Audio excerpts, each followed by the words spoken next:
I just realized I forgot to put my title card up. That's okay.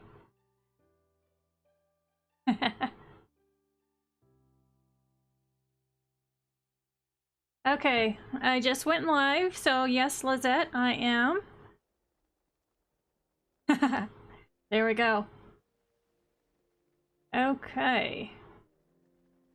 So this is Writing with J.A. Marlow, in affiliation with Forward Motion for Writers, a free online writers community.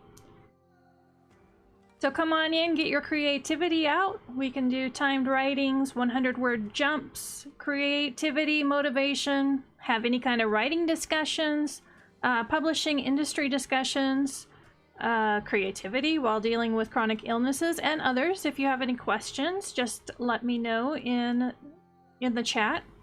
So I write across many genres, including science fiction, young adult, romance, action adventure, and others. All have in common interesting characters, exotic locales, all accompanied by a sense of wonder with optimistic endings. My popular series include The Stringweavers, Salmon Run, and Redpoint One. Other activities include award-winning fine artist, award-winning graphic designer, award-winning book cover designer, digital artist, a sewing maniac, Battle the Planet's mega fan, G-Force, a fish herder, and a serial bug murderer. My books can be found at all major online books retailers all across the world and are available either on the shelf or by order at your local bookstore. So my homes across the internet is my homepage at jamarlow.com, the Forward Motion for Writers online community at fmwriters.com. We also have a Discord chat that I'm oftentimes in, as well as I am in, along with many of the others that are in the chat right at the moment, and I'll put a link to that in the chat. On Twitter at jamarlow_SF, Twitch TV channel J.A. Marlow, a YouTube channel J.A. Marlow, and you can also support me at my Patreon at J.A. Marlow. So let me go ahead and... there we go.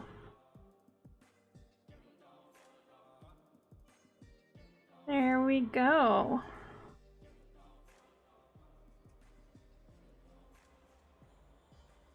So it looks like we have some people in there. Glass Quill beat all of us in here. That's so funny. So it looks like Glass Quill can only stay for about an hour. So Glass Quill, I want to go ahead and open this up to you. Was there anything specific you would like to discuss tonight while you're here with us?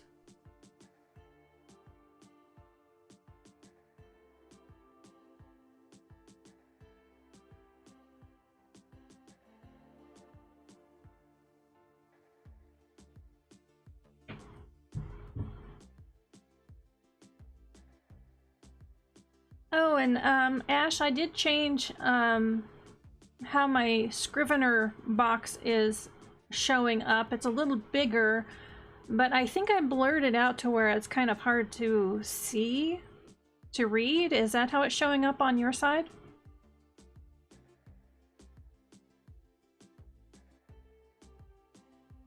It is? Good. Okay. Just for the hair, for the fun company. Okay, well, no pressure. Now we gotta make it fun or something. It's blurry. Good. Okay. So I didn't actually... I was going to be doing some work on getting ready for tonight on what next project I was going to work on. The last 2 nights I've been working on nonfiction articles. Got 1 finished the night before, and then 2 done last night. We're doomed. Yes, we are. But then that's kind of a regular thing for us. But today was a sick day. So as many of you know, I have a chronic illness. Well, I woke up today just feeling horrible, and it's only been in the last few hours that it's gotten any better. So this is one of the things about, you know, one of the things about this stream is talking about staying creative while dealing with chronic illnesses, and it can be a serious challenge. So yes, I kind of lost today, but the worst thing I can do is dwell on it. So what I'm doing is I'm basically hitting the reset button. I am here tonight, so while I'm online, I'm going to be going through a few things.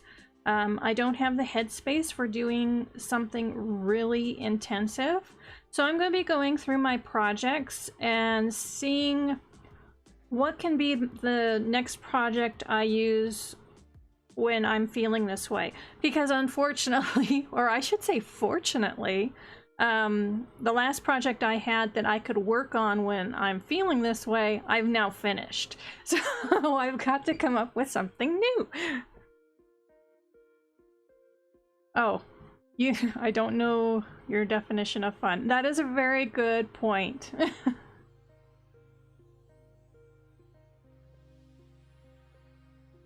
Okay.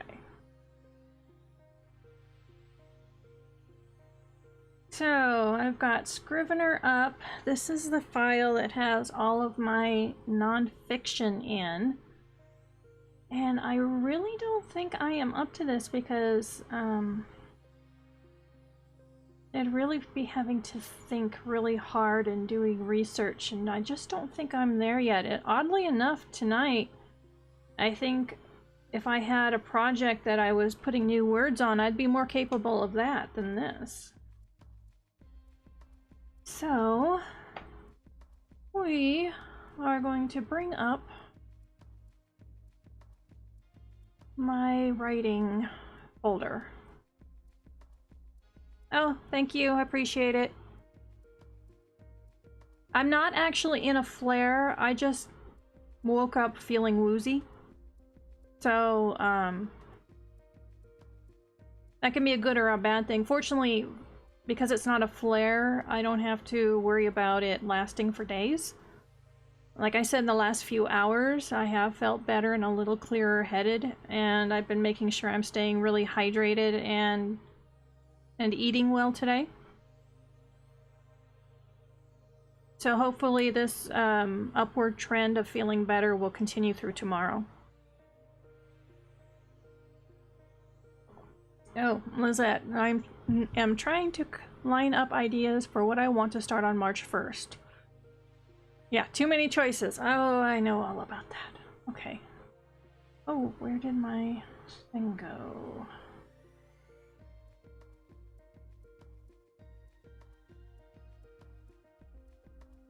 So one thing that actually came to my mind, Lizette can verify this. We were sitting in a chat, and it lasted, I think, about a month.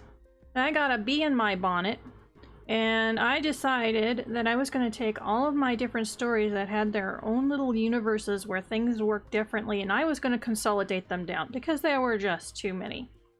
So yeah, I sat there and put all my stories together and figured it out, and I figured out that some of my stories, it wasn't a case they were a different universe, they were in a different time period as previous stories. So they were in the same universe. They just weren't contemporary with each other. And last night and this morning I got an idea going, one of the universes that I have,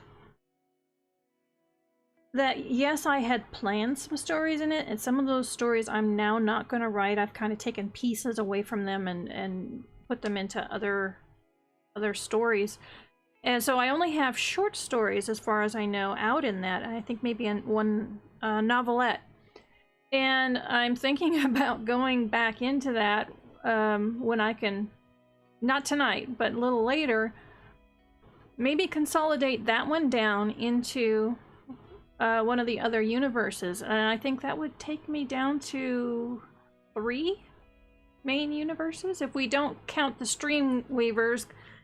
And the Streamweavers go across all universes, so that kind of combine everything.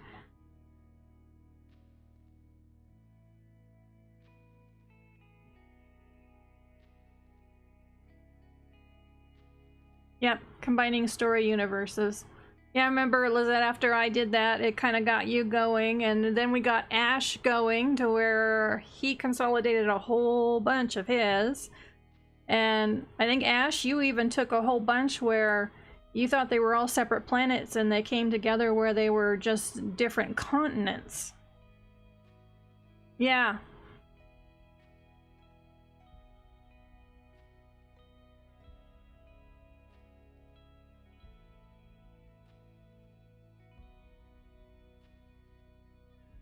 Now I'm gonna have to take a look at mine, because one of the things that differentiates my different universes is some quirks of physics, especially as they pertain to faster than light travel, as well as how common intelligent life is in our galaxy. So when I'm thinking clearly, that I am going to get that out and see if I can combine that. Maybe it's actually called the Starblink universe, and see if I can't combine that with the others. And to be honest, if it's only like a detail or two in some of the short stories that are out there that would prevent me from doing that, and if I choose that I do want to combine it, I'm not above, to be honest, of going back to those short stories, changing that little that little detail, resubmitting it, and then moving forward. Having so many universes all over the place, it gets too complicated in my head sometimes. I like to be a little more simplified. Okay. So anyway, that is one of the things that I thought about in thinking about the creativity today. I'm not sure if that's something that anybody even wants me to stream about. Maybe tomorrow night is maybe switching over to my other overlay where I can show more, and basically you can see as I'm shuffling through files. And maybe putting it together. I don't know, that might be too boring for this. It's exciting to me and interesting to me, but that doesn't mean necessarily it's going to be interesting to anybody else.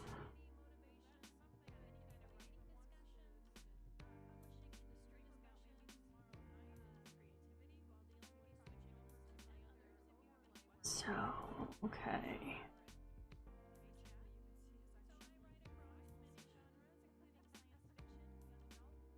Nope.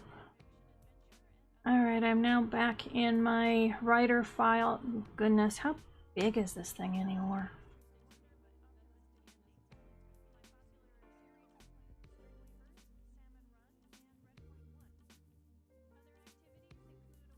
Now, out of curiosity, I have to bring it up. Alright, information.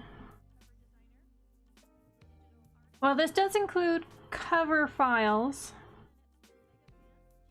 but my writing file is 46.94 gigabytes. That's a lot of creativity in there. Okay. So maybe I'll get that set up for tomorrow night. That'll give me something, because right now, like, I'm in the same place that you are, Lizette, that I've finished my main whip, and it's time to move on to something else. And I know for me, for now, oops, I do want to move on to a different universe than the Phoenix Paladins, but that's mostly because I need to completely replot the next 2 books. I think the obvious ones to go to is the next Atlantis Shifters. You know what? Let me bring that up, because I believe I have that fully outlined. The other one would be Salmon Run, but like I said again, it's not ready because I need to take all the information for... I think I originally had 24 books planned in that, and I'm trying to wrap up the series within 14 books, and up to book 8 is now published. So that gives me 7 books to consolidate all that information down from 24 to 15. That's going to take a lot of brain power.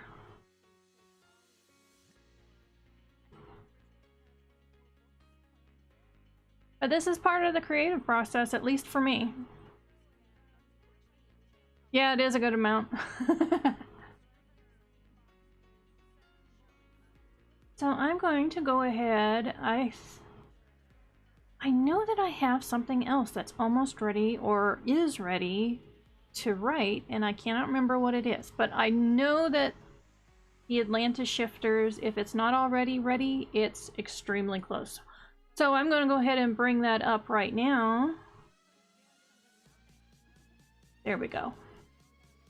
And see what it looks like.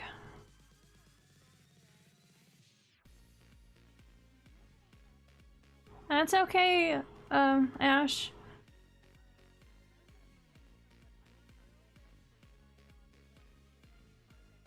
Ash, you want to get out the cross stitch, or is that bothering your hands tonight?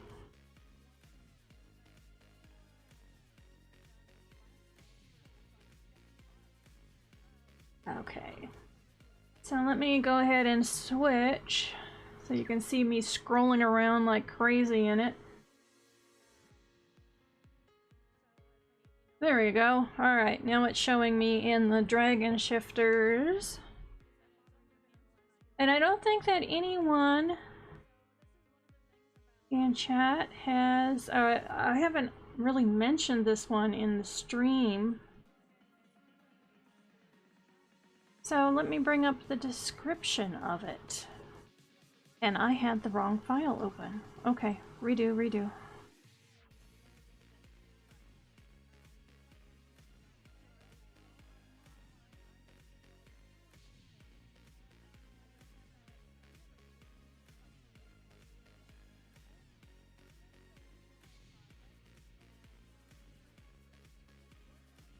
Well, for anybody out there who'd like to write, I am going to go ahead and start the timed writing.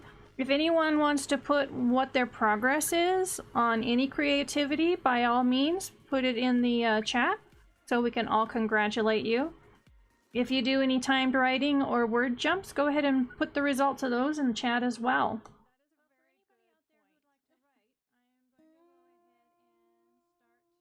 Alright, changing the output of this. I have the right file now.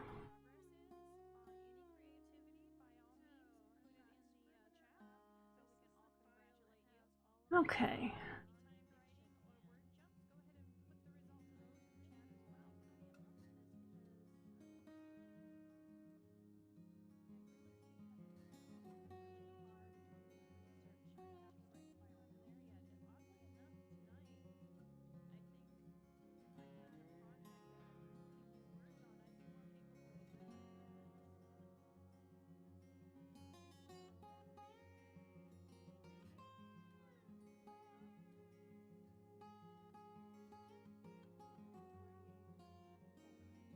Okay, putting this out for now.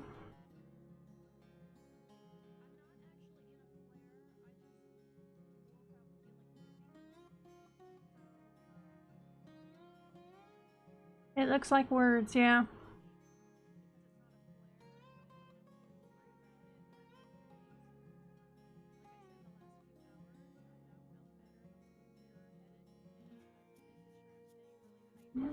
Nope, that is not right. Where are you?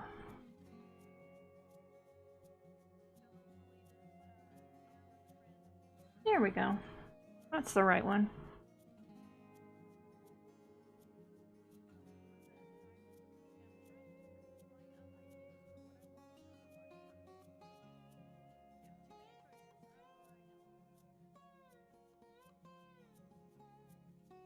Oh, Midnight, how many students do you have today? How many classes?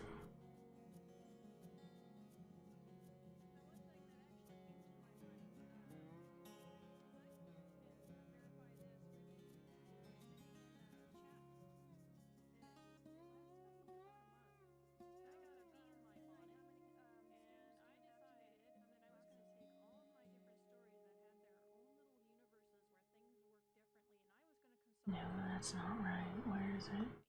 No, that is right. It's just not what I'm looking for. Where are you?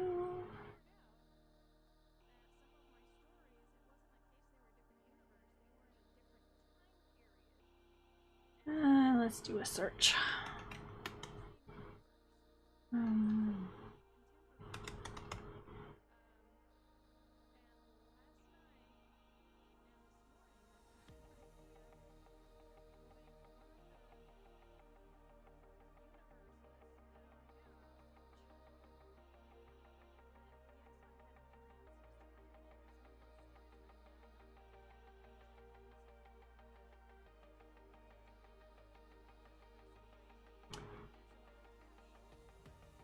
It looks like I had done a lot of work on the timeline. That's nice.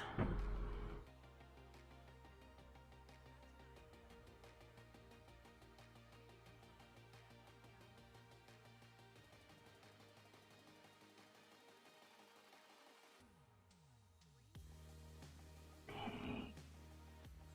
That's...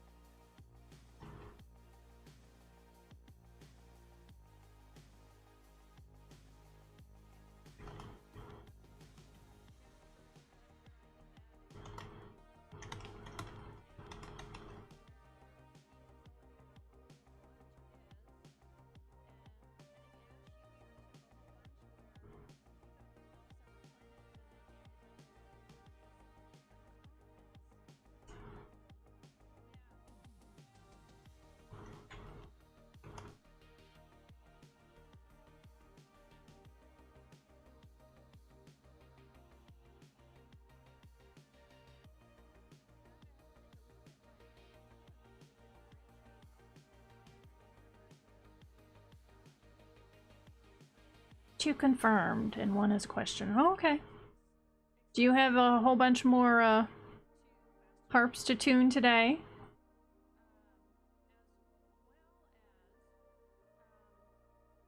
Oh wow, Lizette, that's really good. So Lizette's been working on flash fictions, and she says, I don't plan to do more than one a night for a while. I'm already almost to the end of April for things to post. That gives you a very nice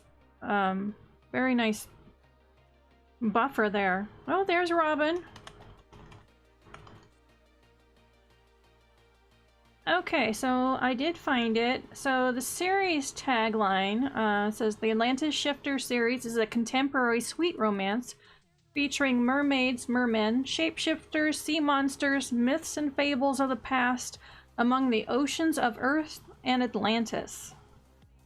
And the tagline for the first book is Atlantis disappeared in one night, but it wasn't destroyed, it moved.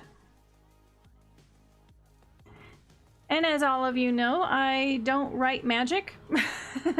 So this all has, even though it's categorized under paranormal romance, science fiction romance, it's actually science fiction.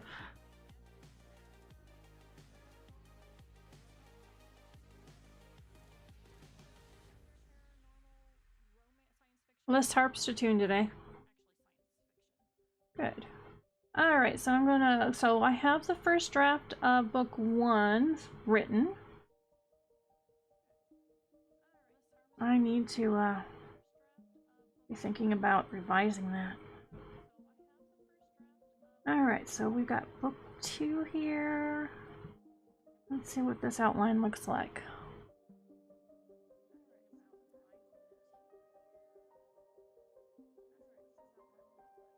So it looks like I have 39 scenes. And as you can see up there, these are Scrivener's virtual index cards. And I use these a lot when planning out my books. It makes it really easy to move them around as needed. In some books, I will color code them either for viewpoint if I'm swapping viewpoints and I want to make sure I'm doing it on a regular frequency, or I will color code them for location or for specific sequences. Like all of these go together.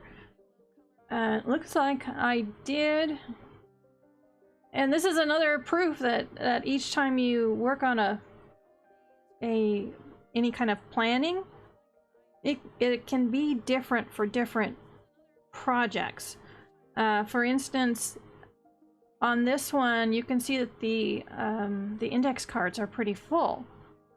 Well, in looking through it, it looks like what I did is it wasn't a case of putting a huge amount of details like I did in the last book that I just finished. I think I had started creating a phase outline within the index cards themselves. It just must have been what felt comfortable. But it looks like overall, this is good to go.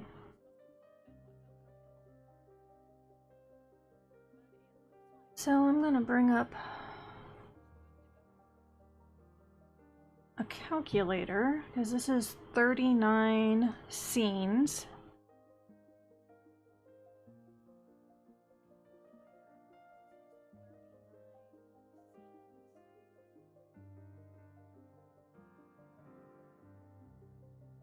And I've been averaging lately about 1,200 words a scene. Well, that's 46,800 words. How long did the first book come out to? Let me look.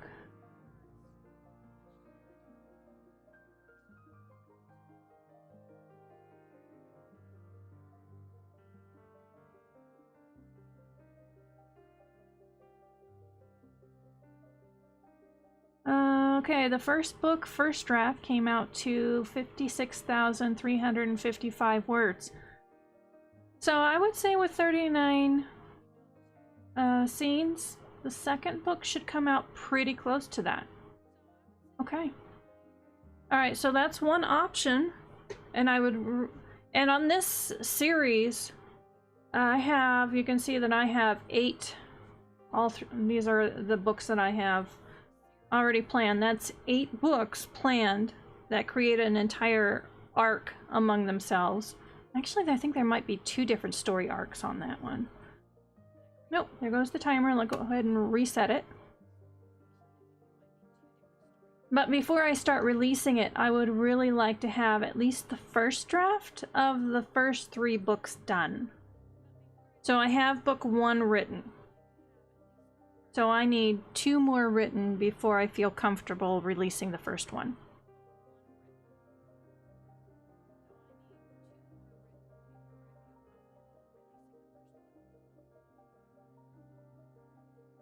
We're talking about grotesque pin and weird pin cushions in chat. Okay. I'm afraid I can't contribute to that one. I have my old one that my mom had that had elastic and it goes around the wrist. The problem is that it doesn't have like a plastic guard on the bottom. So if you get, you know, really into things and you're stabbing pin cushions in, you can actually stab it right into your wrist.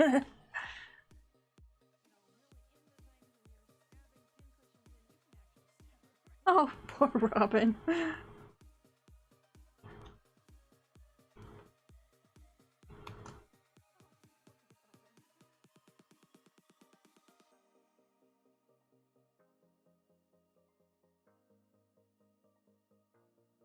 Okay.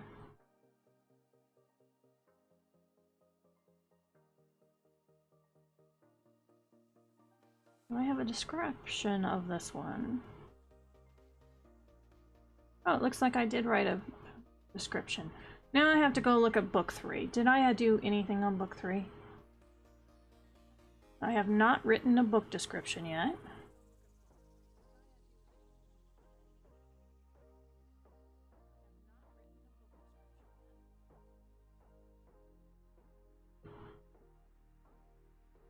Okay, book 3 is not plotted. I do have a whole bunch of notes on it.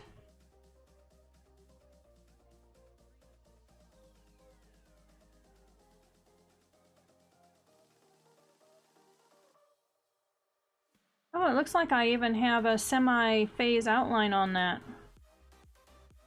So I think the case is I just need to formally put it out into my little virtual index cards. So number 3 isn't that far off.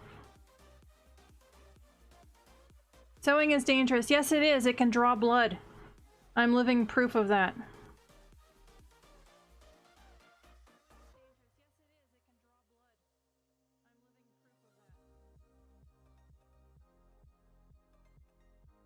Oh, sewing yourself into your project.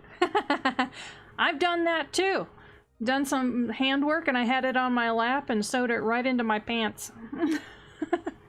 We won't also talk about accidentally getting a finger in the way of the sewing machine needle and nearly piercing your finger with it.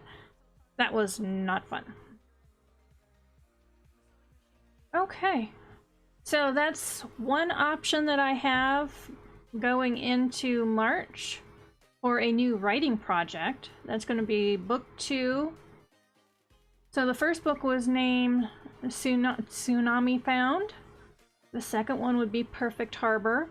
And this is a perfect example of just about how close I can get to contemporary, and yet I keep missing contemporary. Salmon Run is a contemporary science fiction. So yeah, new life in Alaska, a massive aurora overhead, and a spaceship hidden in a lake nearby. So yeah, I couldn't resist putting aliens and a spaceship in it. So now I tried to do a romance, and I actually enjoy writing romance. So we have it set in contemporary, only it turns out to have the myth of Atlantis in it, with science fiction based shape-shifting. So I kind of veered off of a solid contemporary with that too. Alright, so I am back in... Now that I know that that's an option, I'm going to go ahead and leave that up in Scrivener while I look through the rest of my files. And hello to everybody who has joined us for this stream. We're being creative tonight. Some are writing, some are editing. I just finished doing a little of both. Wrote some nonfiction articles last night, and I'm now trying to decide what project I'm going to work on next. Not sure what Robin's doing. Ash, I think, is bouncing around. But let us know what you're up to tonight. What are you being creative with, or what are you hoping to be creative with?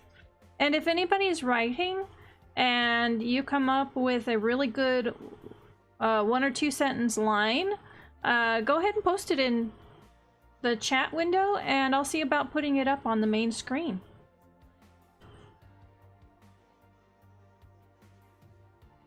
Alright, so back to looking through my writer's bio. Wow, I just have so many stories.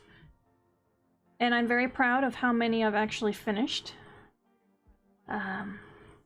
One thing I'm looking forward to is... the weird mutant crossover thingy. I still have not come up with a good series name for that thing, so in my writing file it is still called the Weird Mutant Crossover Thingy. And I do want to work on getting that planned out. I think that that's going to be... Oh, I gotta open this now, even though it's not it's not even near ready for writing yet. I'll make it. Oops. Let's see here. Cancel. Nope. That made a mistake.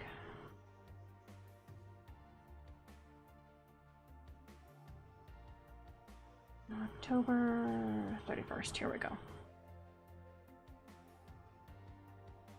Because I had replotted it. I had actually taken 3 series that I had ideas on and I merged them. Which is partially where that name came, Weird Mutant Crossover Thingy. And then I also merged it with the Stringweaver universe, where it actually has a new Stringweaver in it. So the Stringweaver series, that centered around, oh, here we go, sorry. Alright, so in replanning it, I have it at 8 books. By the way, it's almost impossible for me to write just one-offs. I have done it, but they are so very rare. Okay.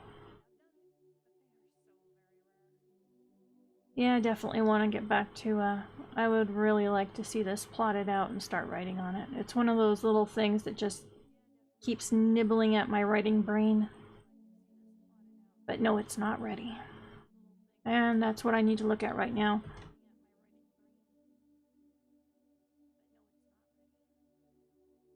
Okay.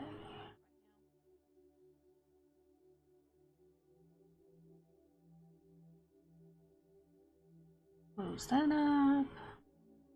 So I'm out of the Stringweaver file or folder. The Zeralon. Well, that's another one I need to finish up. I have some series to finish up. But that one's not high on my agenda at the moment. The Enigma Watchers. Oh,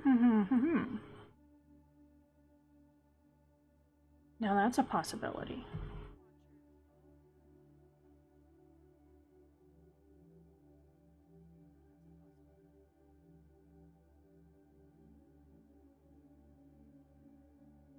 Alright, let me bring that open.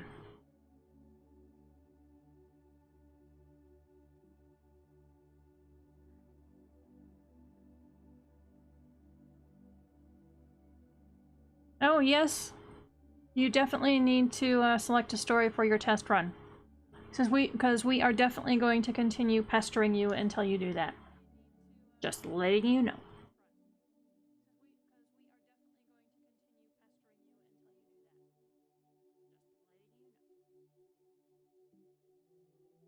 Oh, it's having to index it. Give me a moment and then I'll bring it up.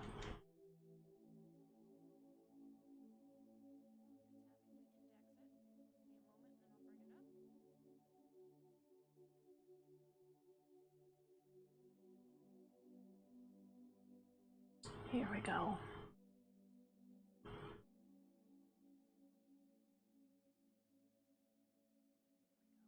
And I believe I have written the first 3 books of this entire series.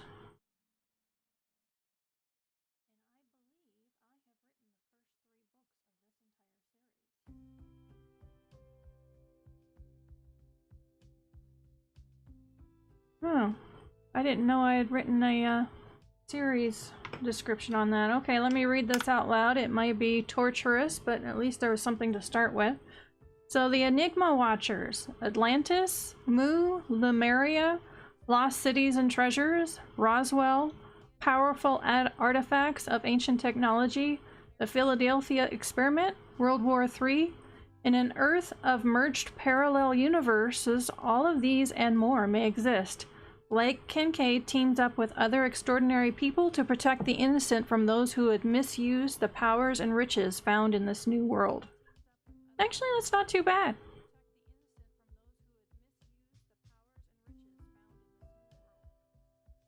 Oh, and I didn't bring that up. Hold on.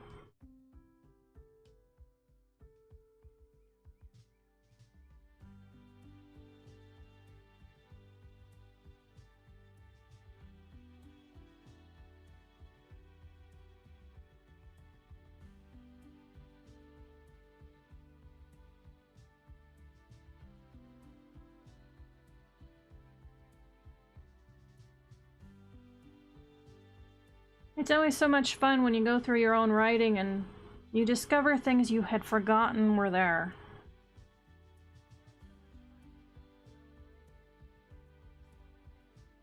Oh, thank you, Lizette.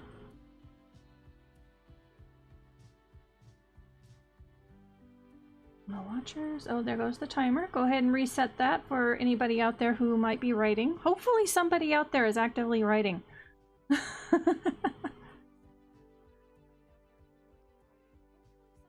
Oh, Oh, yes, Lizette just said, I just realized that while I've written Summerfield number 4, I have not edited it. So that will not be my March release. Yeah, that's kind of hard to be your March release if it's not been edited.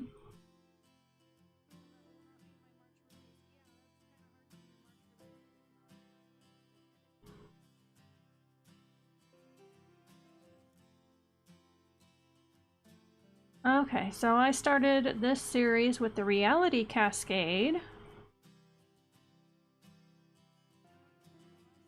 Oh. It all started with his dead brother appearing on the street in front of him.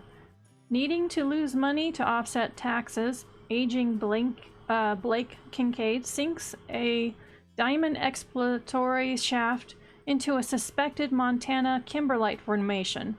No one expects to find anything at the bottom, much less the caves or the mysterious treasure-filled room.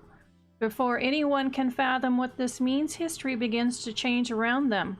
As one of the few who could remember the world as it once was, Blake must solve the riddle of the room and what set off the cascade of changes to reality before all existence is wiped out forever. That was a fun book to write.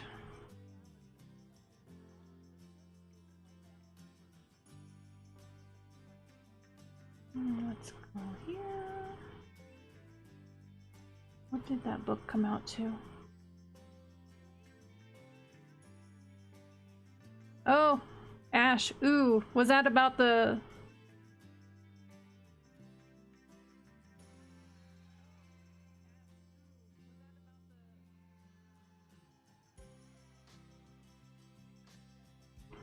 Ash, the book is called The Reality Cascade. It is not released yet. That's why I'm actually looking at the file right now. I have 6 books planned. I think it's only 3 books that are the first arc, so that's why I'm looking at it. If this might be closer than I thought it might be. Oh, thank you, Lizette. I'm glad you like it. So it looks like, yeah, these are a little shorter books, although I have a feeling that they are going to expand a whole bunch with some detail as I revise them. But yeah, they're sitting between 40 and 50,000 words, which is about average for me. Let's bring up the 3rd book. Did I? Yes! Oh ho ho! I wrote the 3rd book. Wait a minute, did I write book 4?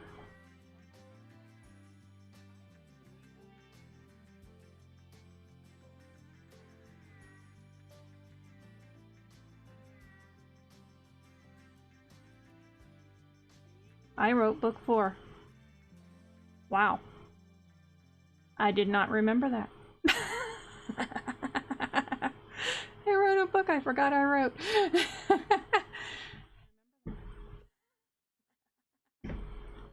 So right now I have 4 books written in that series. So I have The Reality Cascade, which I just read the description of, Green Gold, The London Affair, and Jungle Shroud. Now I gotta look at book 5. I don't think I wrote book 5, but I gotta look.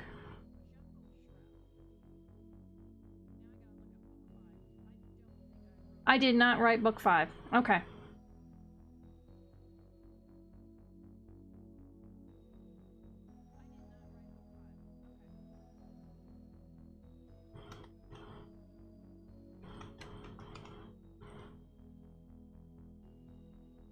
Okay, so let me just see where I am on this.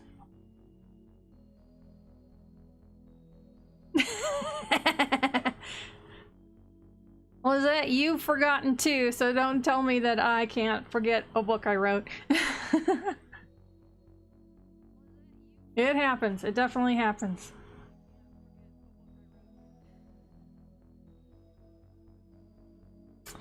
Okay, you know what? I'm reading some of the notes that I had put in here, and I remember what was stopping me from revising and at least getting the first 3 books out, and that is that the Atlantis Shifters series, which I got out just before this.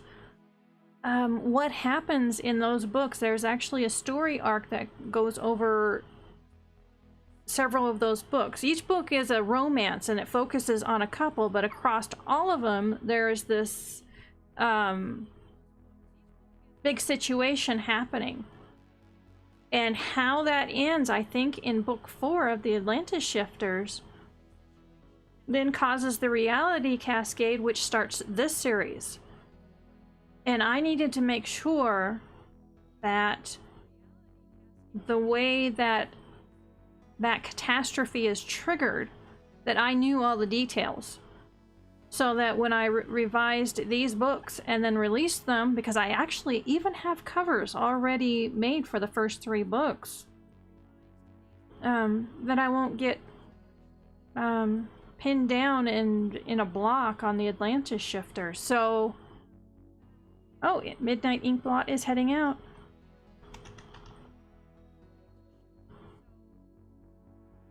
You know what? That really answers my own question on what I need to work on next. Because I'm excited about the Enigma Watchers, and I'm excited about the Atlantis Shifters too. But I need to do the Atlantis Shifters before I can do anything else on Enigma Watchers. And ironically, the Weird Mutant crossover thingy takes place in the same Universal group. So all 3 of these series ties in, but at different points. So I am going to go ahead and close the Enigma Watchers. I am going to go back into the file of the Atlantis Shifters. The Atlantis Shifters needs to be next because so many other projects and series are dependent on that. Oh, there's Genbug.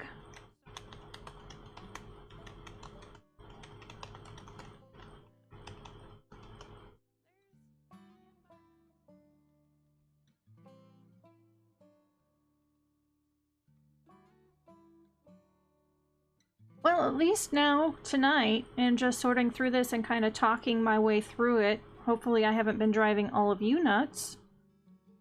I now know what I'm going to work on next.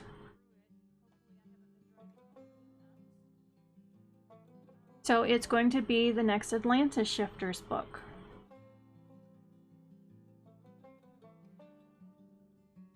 Oh, it's nice to hear me plan it out. Okay, I'm glad.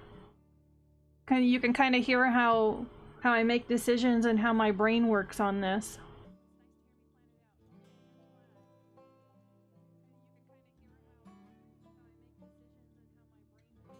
And I was actually talking to my aunt yesterday about this, about how much well, I typically write in series, but it's not just because that's what tends to sell better, and for me series definitely sell better than standalones. It's that I enjoy series so much. I love to be able to create a universe, a world, or a situation that has this cast of characters and get really invested in them. For me, it's too exhausting mentally to be creating all of that for every single book, where if I can get down the basics, I can live in that, and the stories just flow. And the exciting thing about the Atlantis Shifter series, the Enigma Watchers series, the weird crossover thingy series, and even the Stringweaver series, they're all using some of the same physics, the same world building, the same ideas. So this excites me. If I can get going again, you can hear the beeps. I'm actually starting up my tens unit.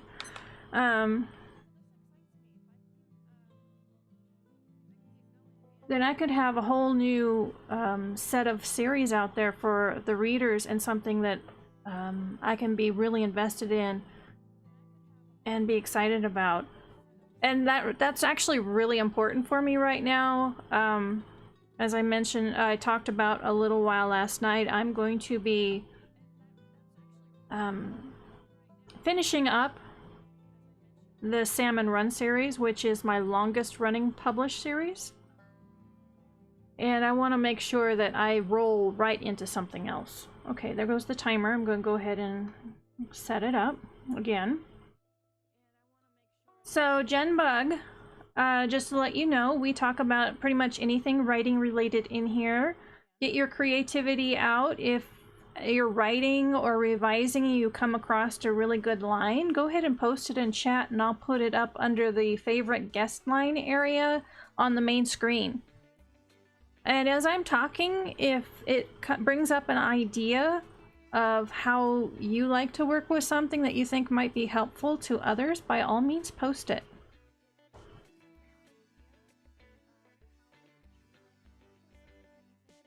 Yes, so Lizette has something similar. I have 2 basic universe worlds, the Inner Worlds Council for sci-fi, which has Devlin in it, or Devlin, and Tales from Another Place for fantasy. It allows me to borrow tech and magic and event scene from other places.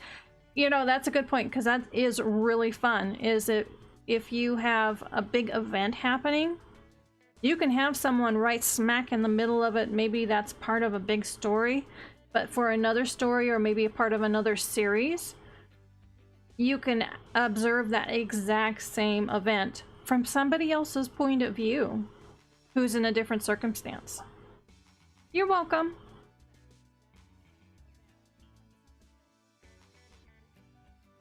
Yeah, I know in Anne McCaffrey's Pern books, she did that with some of the huge events in that. And I remember as a reader, as a youngster, I loved it.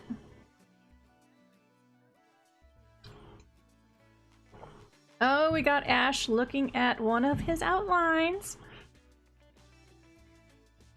Alright, so now from having, whoops, let me go ahead and make sure I have the right one up on the screen.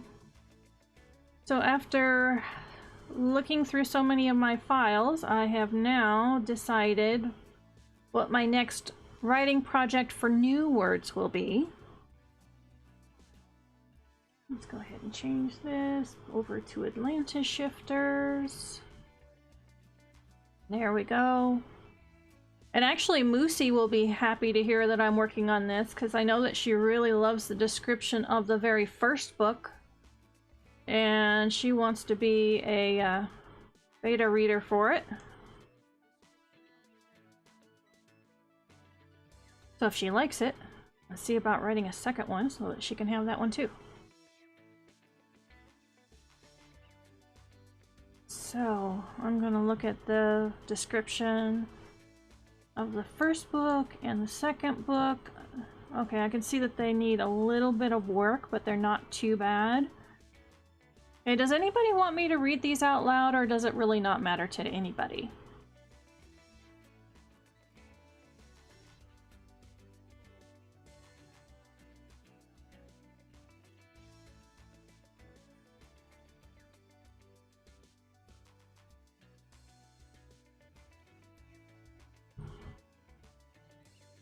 Oh, go Lizette. She has her first 100 words on a new flash fiction. Oh, go ahead and read them. Okay. All right, Ash. Lizette, thank you for letting me know. Okay. I keep wanting to not be self-absorbed, and I keep having to remind myself, hey, this is my stream. If I want to share something, just do it. 2 parts of me are warring here. Okay. So it looks like I definitely have the first 2 descriptions. I do not have a description for book 3.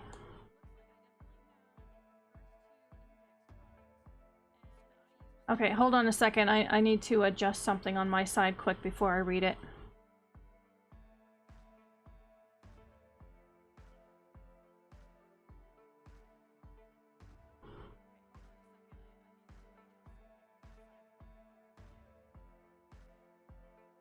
And for Genbug, just to give you a heads up, for the past 2 days, both Lizette and I finished our big projects. So last night we actually discussed quite a bit on what kind of things we consider when it comes time to moving on to another, to a new project. For a lot of people, that's not an issue. They automatically know exactly what they're going to do. Lizette and I, we have so many projects and series, and we're kind of prolific, definitely prolific. So for us, it's actually a problem. Oh, I clicked a wrong thing. Hold on. Sorry about the delay.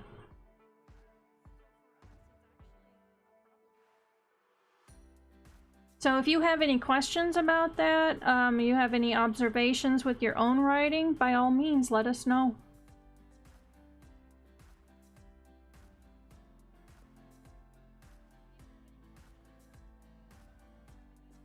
Okay.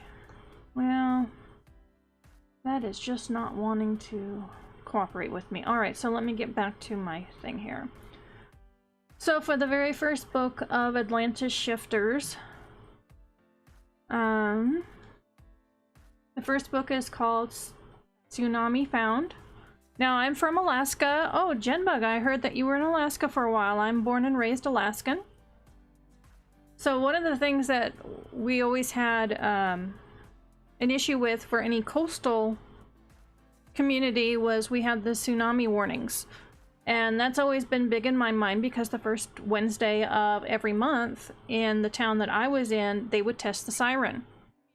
So when I was planning out this series, the very first book, I had this mental image, and that's what I used to base it all around. And it happens to be around tsunamis. Now, by the way, I've not seen a big one.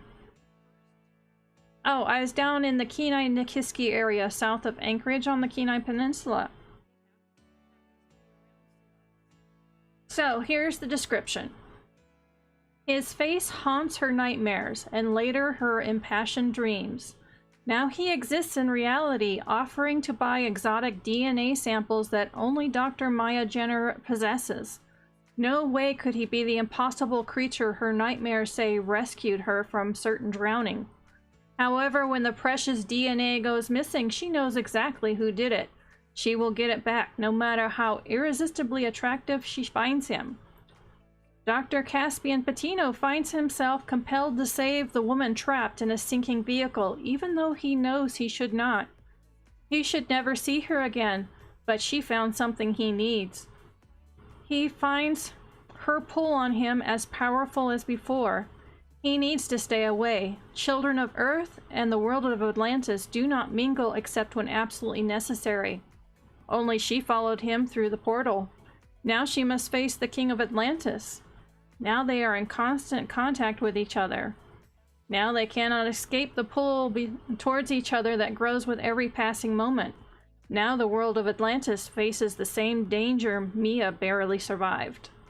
And then it goes into the series tagline, which is the Atlantis Shifter series is a contemporary sweet romance featuring mermaids, mermen, shapeshifters, sea monsters, myths, and fables of the past among the oceans of Earth and Atlantis. Atlantis disappeared in one night, but it wasn't destroyed. It moved. Yes. Yes, Lizette, you have the same thing. It's a different natural disaster. So anyway, yes, that is the first book, and the first book is completely written. Just needs to be revised. And I like the way it came out.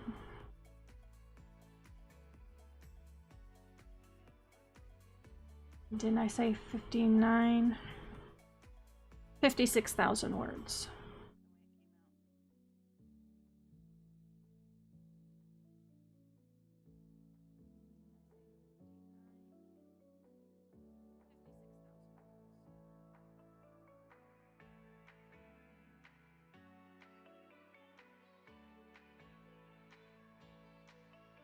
And like I said, these are first draft descriptions, book descriptions. When it comes time for publishing, they will be revised. But still, that wasn't bad. Yeah, get to work on the revisions. Yes, so that's the book that every time Moosey says it, she basically says, gimme, gimme, gimme. Okay. So the second book, the one that I just decided I need to write next, is called Perfect Harbor. And it actually, oh, there goes that. Continues on from book 1. Only this is centered around Mia's best friend. So the description on this, and I don't think that I've ever shared this with anyone at Forward Motion, says she never expected love to come in the form of a merman? Seriously? Thrace Alicini defied the old king of Atlantis and escaped certain execution by fleeing to an island of refuge. But such islands harbor both the innocent and guilty. When he hears of a conspiracy against the current king, he leaves to give warning. Even though leaving may cost his life, he never expected to find himself on Earth in the company of a fiery Earthwoman who stirs his blood like no other. Dana Snow ekes out her living on the ocean she loves. She had never expected the ocean currents to deliver to her an injured merman, all while she works with her best friend to solve the mystery of illegal toxic waste dumping in the nearby marine sanctuary. Now she must hide the merman from friends and family. Now he must find a way to finish his mission without getting his savior killed in the process. Now come rumors of a sea monster plaguing the local fishermen, and now life will never be the same for either one.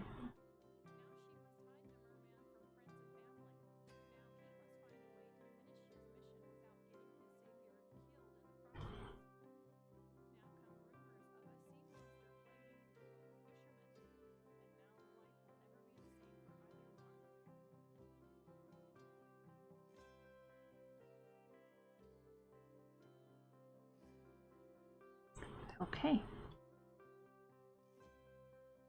So we got 39 plot cards, 39 scenes. So hopefully that second one sounded somewhat good to people out there. Oh, thank you.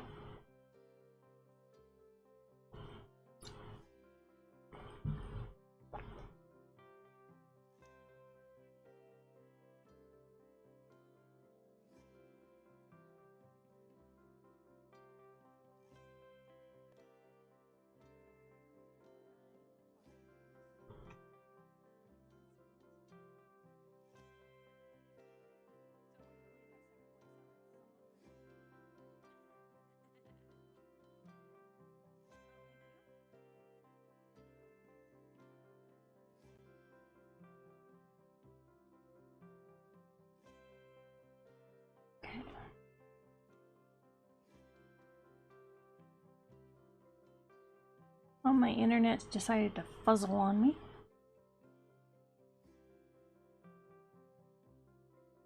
Oh, yeah, Lizette's having a hard night too. Must just be one of those days.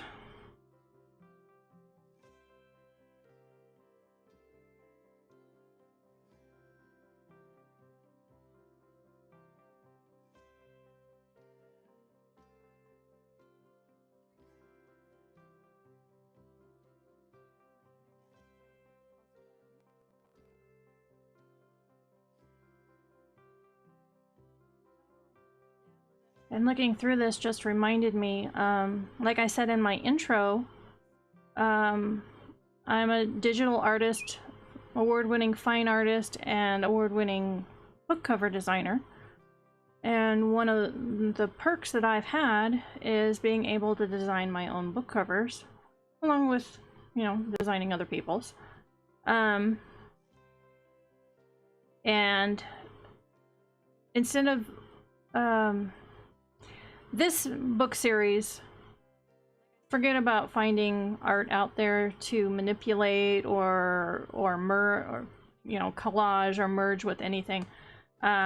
It's going to get all new original art, and that means I'm going to be painting mermaids. That is not something I've painted before. It'll get interesting.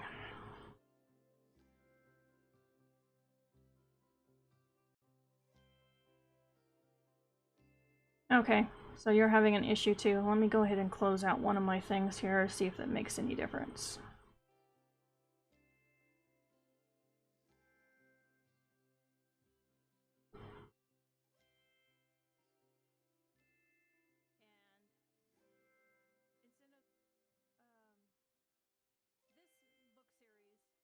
Yeah, all of a sudden I've got a delay on my side of almost 4 minutes between what I'm seeing me broadcasting and what I'm seeing on the Twitch channel.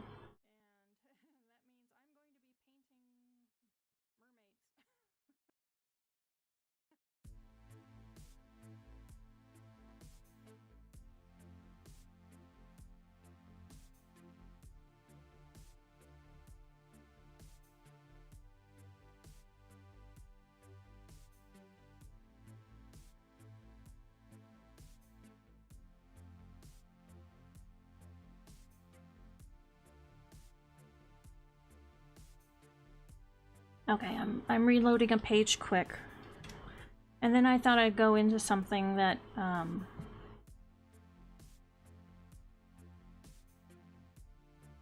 something I maybe should make a video of, just as soon as I reload. I can talk about it a little bit, see what you guys think.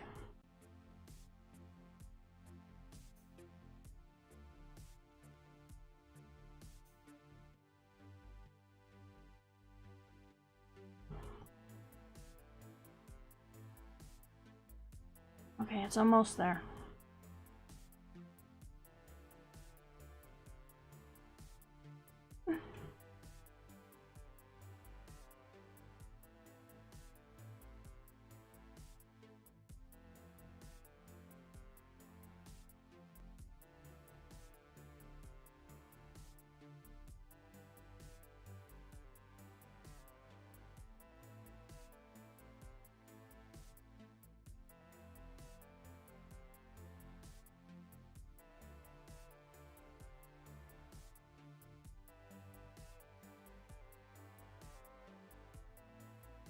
I know sometimes part of the problem is my internet connection. I'm actually in quite a rural area where there are very few internet options. Now, the one that I finally signed up for that made streaming even possible usually will have a pretty good speed, but every so often it just drops off.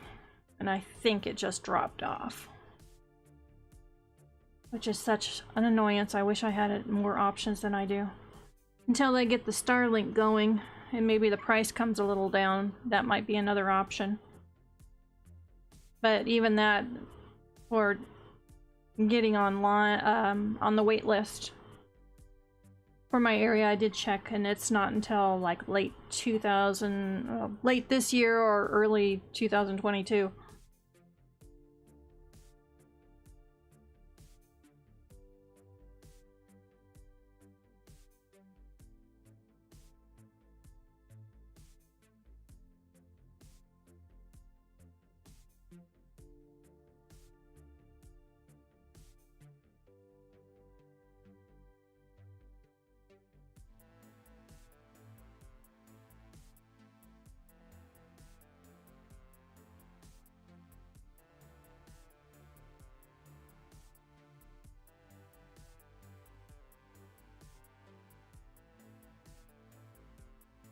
Oh, is that? It looks like my chat's starting to come up now. Looks like you may have decided what your next project will be.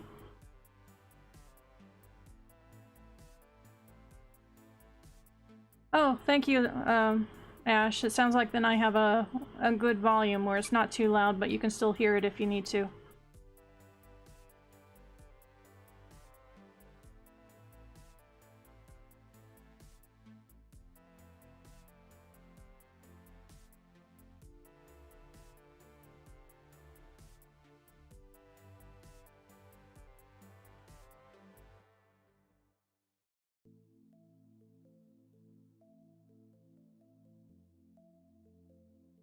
Oh yeah. That's the way I am anymore too. It just shows how COVID has changed things. I have really bad allergies as well. And if I sniffle or cough, I have to tell if anyone's around me, I'm going, I'm not sick with COVID, it's just allergies.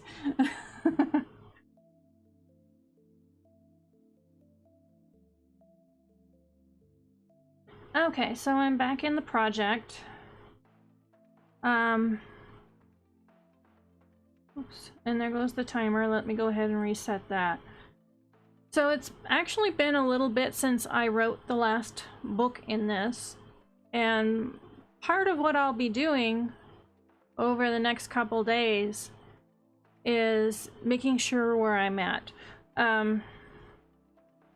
When I was going through the Enigma Watchers, I remembered that I was having to make sure of the details in this series first. Excuse me, because it would directly impact the Enigma Watchers, because the Enigma Watchers happens like right at the end of one of these books. I think it's like at the end of book 5. So it's in the future of what I'm writing right now.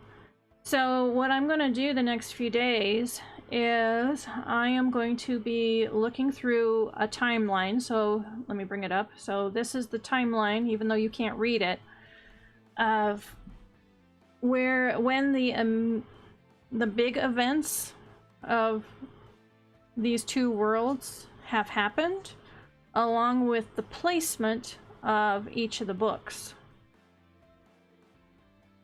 So, for instance, I have an approximate date of when the catastrophe with Atlantis happened. I have when the reality cascade event happened, and the books then surrounding it. So, yeah, you know what?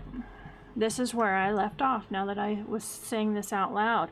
I was actually bringing together the timeline of the Enigma Watchers, Atlantis Shifters, and the weird crossover thingy, the mutant weird crossover thingy. So I need to finish that. So that is what I'm going to be working on in the next few days. And that will get this entire world and all that's happening in my head so I can prepare for March 1st when I'm going to start writing the new words on this. The other thing I'm going to do, let me bring up my characters. There we go. So I have very short descriptions for my characters. Typically, I don't need a huge amount. I'm sure all of you have seen those character sheets where you're defining everything about their physical and how they look physically and who their family is. Some even go into family trees and all their past schooling and their jobs and so many things that won't even make it in the story. I can understand that some people need that as a foundation to know the person. I am not that way. What I want to know is what's important about making that person the way they are. Do I have the basics? Yes. What color hair, how tall, what color eyes, any kind of physical trait that makes them special, makes them different. That's the kind of thing I'm looking for. And that's also the description of the person as well, is that it's more about the personality traits that make them different. And to start writing, that's what I'm going to do, is be reading through these quick descriptions of what makes them different, and then I can go from there. I do not need these huge character sheets in order to know the person.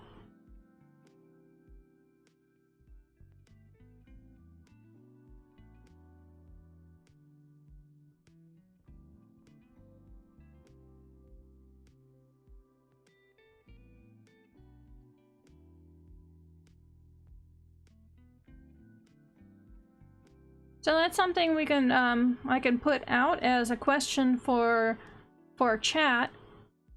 If you do any pre-planning for characters, which I do very little, it's just enough to get to know them, and then I get to know them in the story, and as I come up with special things that make them different or special, I put that in the series Bible under their name.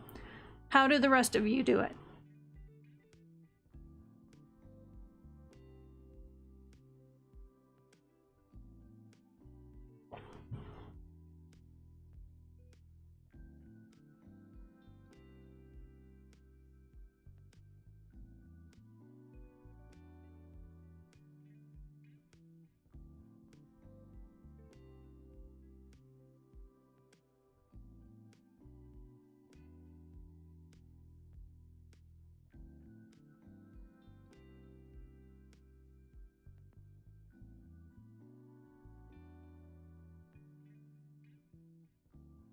Yeah, Lizette, I was going to ask if you could clarify that. I think I know what you said.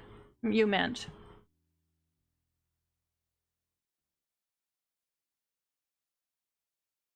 Genbug, do you mean that you do a lot of pre-planning on the characters, but not necessarily on paper?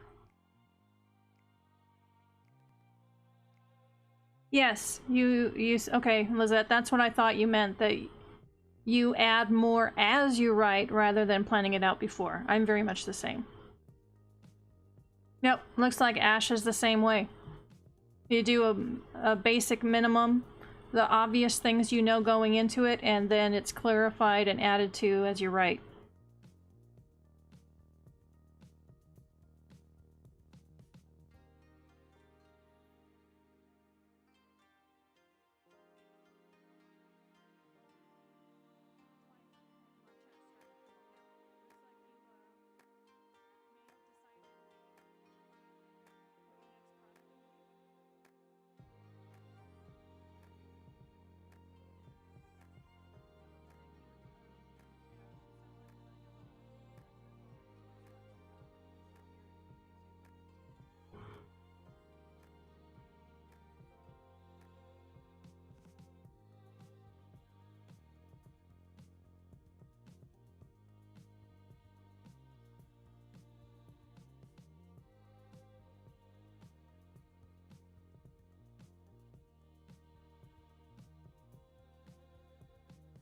Okay, so Ash clarified and said, I generally have a detailed character sheet that does hit as much as possible, but I don't fill it all at once. Okay.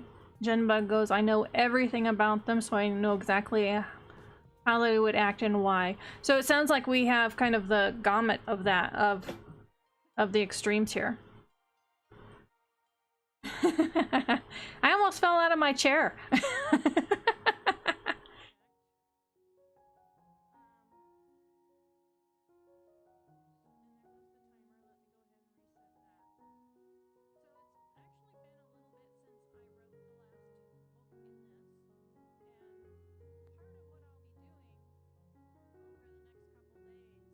That's an interesting point, Lizette. Lizette says, I also tend to go light on the description if I can. I have found that some descriptions will just kick me out of the book when I'm reading.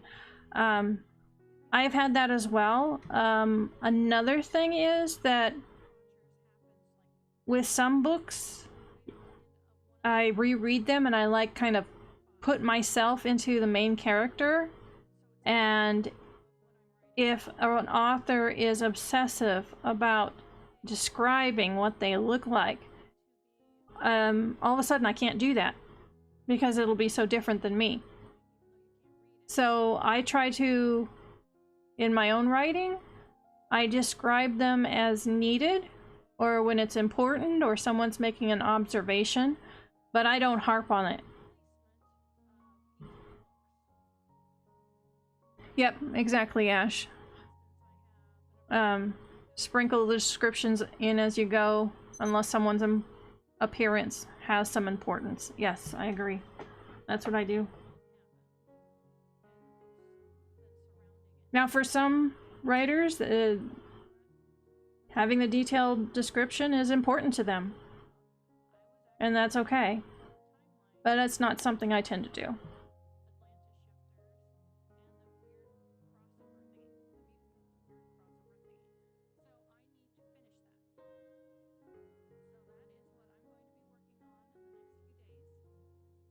Okay, so I have a grand master timeline for this universal group. And I need to find it. I wonder if it's in the weird crossover mutant thingy file. Let me go back and look.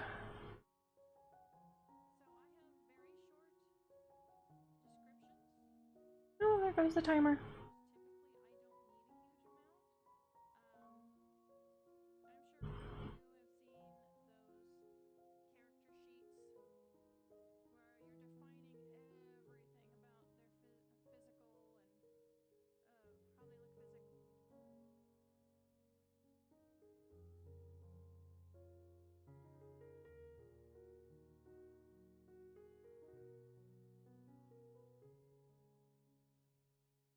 Okay, I'm getting back into my writing files.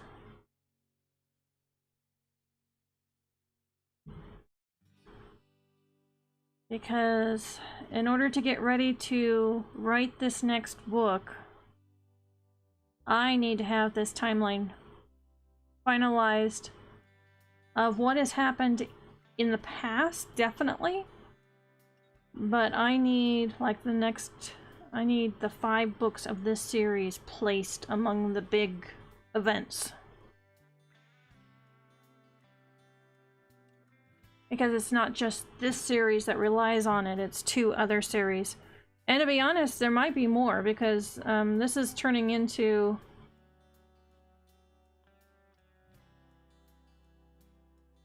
It's almost like, you know, I want to say a big galaxy of... But that's... I think I have had Star Wars on my brain, what can I say? So for those of you who don't know, I don't... Genbug won't. For my string weavers, they are people who have the ability to travel between universes using an alternate idea of string theory, and actually using strings of energy between universes to travel between. So I've developed this this rule set of how often universes split, in what ways can they split. I have ideas on how it can go wrong, and then how they clump together, almost like soap bubbles. So I have universes, but then I have universal groups, and those are universes that are clumped together that are related in some way. So for Earth, our universe, we are clumped together with other universes that are related to us in some way. So all 3 of these series are in the same universal group. So there are different Earths, there are different alternates of the Atlantis world. And there's going to be a string weaver among them. But they're all related in some way, and through the string weavers, the reader will be able to visit some. But it gave me a way to explore multiple Earths in a fun way, and in a way that I've already set up. For instance, in the Stringweaver series. Oop, there it went. Because Kelsey Hale grew up on an Earth thinking she was human, but she wasn't. And the Stringweaver series is all about her discovering her past, the species that she was a member of, which is the Chisami, or the, yeah, Chisami. So in this series, it's going to be the opposite way. It's actually a Chisami Stringweaver of the old days, who happens to be in the universe of a bunch of Earths. So I've kind of swapped it around.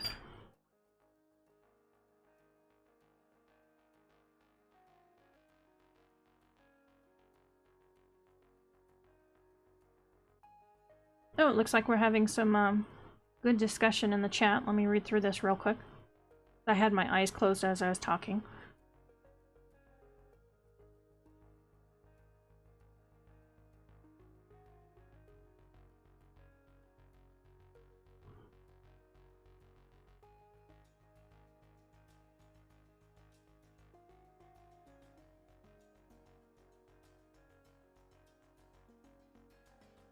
Okay. Yeah, definitely we're all different. And fortunately we're in among a good group of writers where we all understand that and accept it. That we know, we have enough experience to know there's not one way to do it. So that's one of the reasons that I loved having the discussion, like what we were talking about, descriptions in books that were, or stories that we're writing tonight. That, we each have a little different way, and it's so interesting for people who regularly write. What do they do? What do they like? Where we can just see a whole range.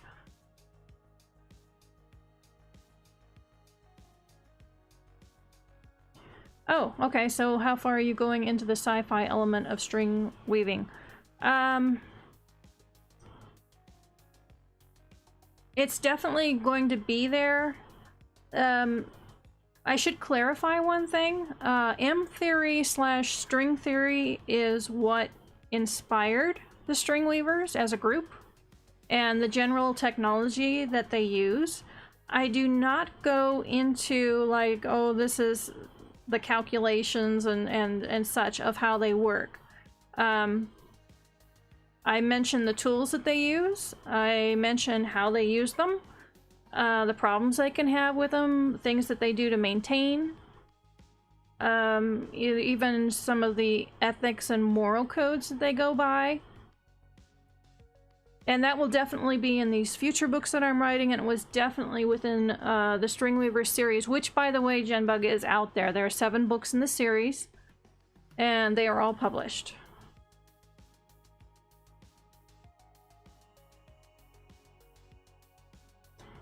So I guess I should say that I don't write hard science fiction. I tend to write soft science fiction, but I do try to make it make sense within the rules of science and technology that I've made for that universe. I try to stay consistent.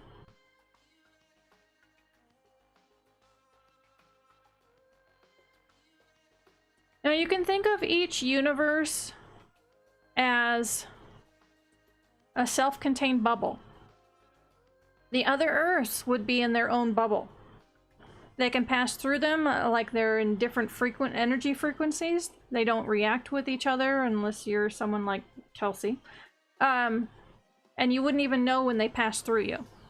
But they're not all in the same universe, just in different galaxies. They are actually in their own little universe. Like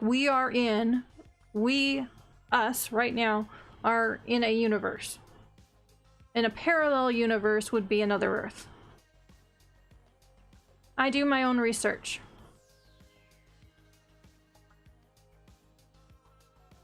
So I did not say in the same universe. Each of these Earths are in a different universe. But the universal group is a collection of related universes.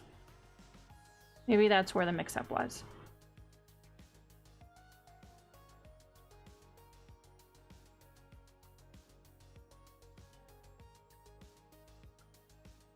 Alright, Stringweavers, weird mutant crossover thingy. Alright, let's get that open again. And see if I can find a timeline in that file.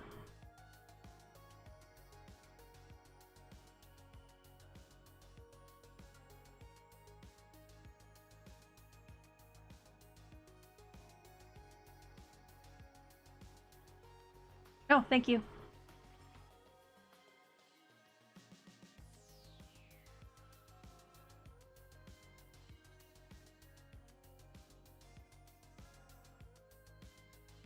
Oh, congratulations, Ash. I'm glad you figured that out. Sounds like you have one of your projects open.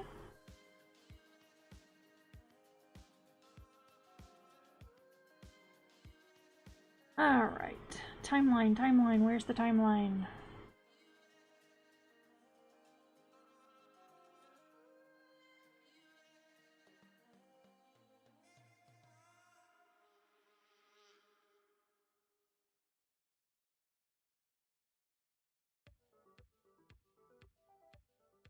And by the way, the time delay from my broadcasting to what I'm seeing on Twitch is less than 30 seconds now. So whatever was happening with the internet, it looks like at least on my side it resolved.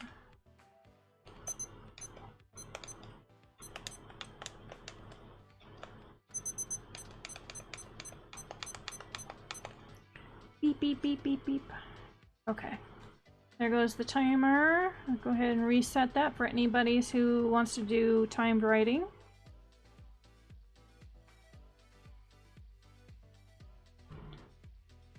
Okay, it looks like I started a timeline in this one, but I hadn't actually put years to it. Yes, that was the tens unit beeping. I've been having, again, a real problem with Charlie horses in the arch of my foot, and let me tell you, that's a rude awakening because it always happens at night when I'm sleeping. But sometimes, if I put the tens unit on the arches on my feet and then buzz them before bed, then that'll actually stop them from cramping in the middle of the night.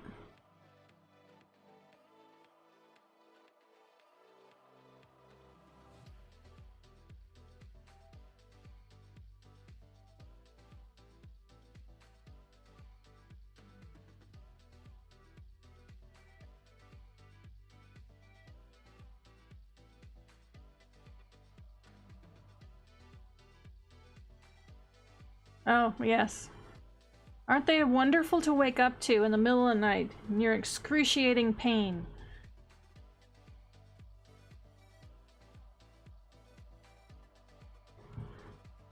Well, I definitely have a timeline.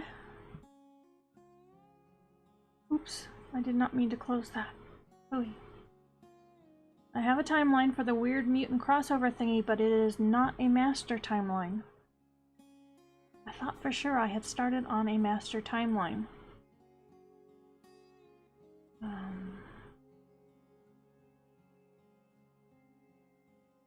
Let me search in another spot.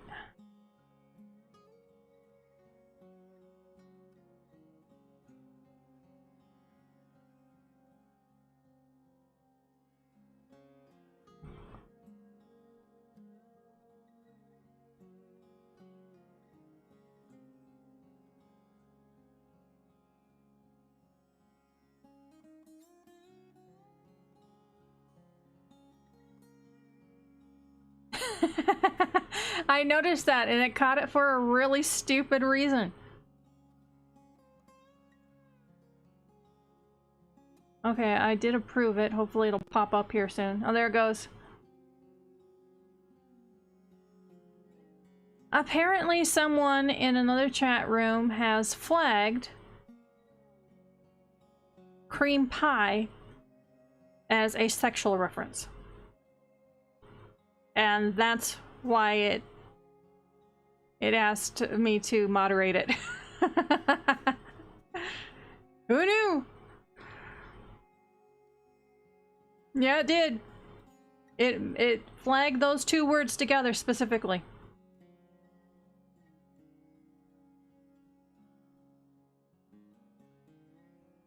That is funny. 15th.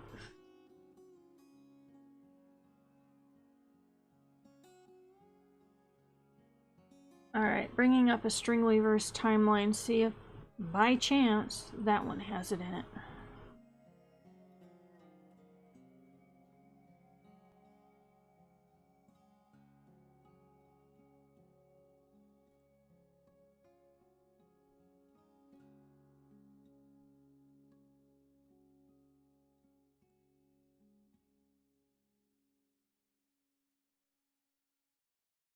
Well, it's not one I'd heard of, and I don't want details. We do have close to underage and sometimes underage in this chat, so I asked anybody to not use references like that in a sexual context. You can do it in your writing all you want, but just not in here. Alright, another timeline. Let's see what this one has in it.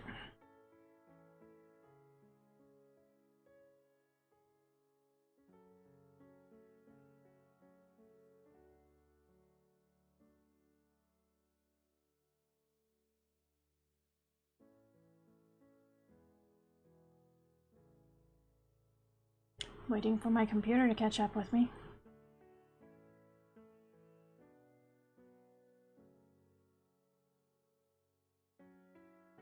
There it goes.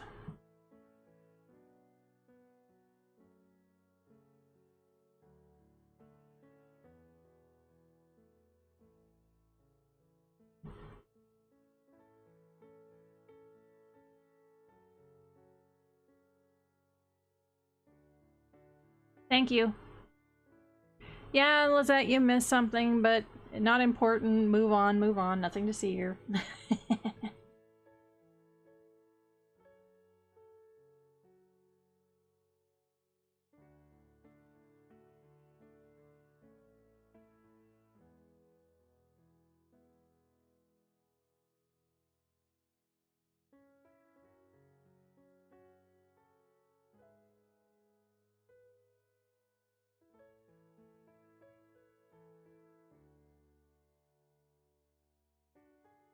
Okay. I am not finding a master timeline anywhere.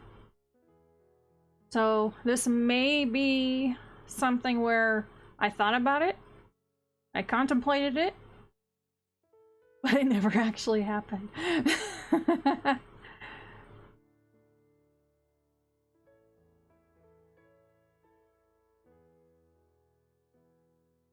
So this is something I definitely need to finalize before writing this next book, because I've got to have this timeline. I figured out too much depends on it. And actually, because of who the Stringweaver is in the weird mutant crossover thingy, she is directly tied into the war against the oop, there it goes. The Nief Puri. And the veil falling, I mean, being erected, and the Ibershi being created. She is really from the past, so I actually get to bring some of that information forward that was mentioned in the Stringweaver series into this new series.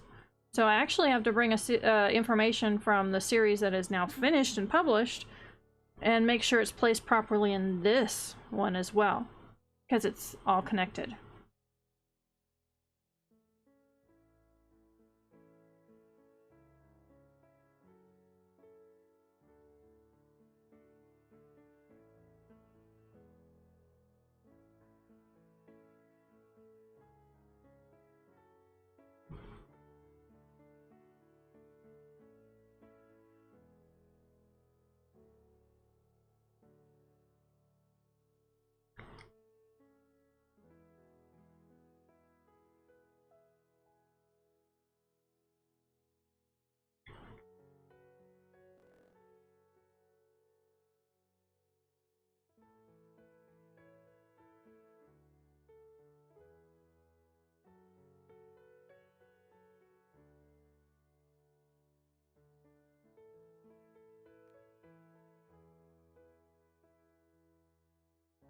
Okay.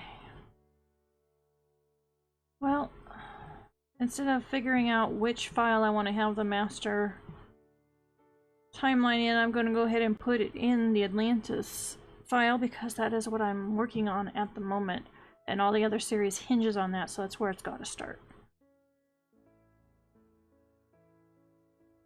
Oh, this outline has 240 phases, and I kind of want to play with fonts now. Okay. Whatever floats your boat. Are you thinking of playing with fonts for your embroidery? Or your cross stitch?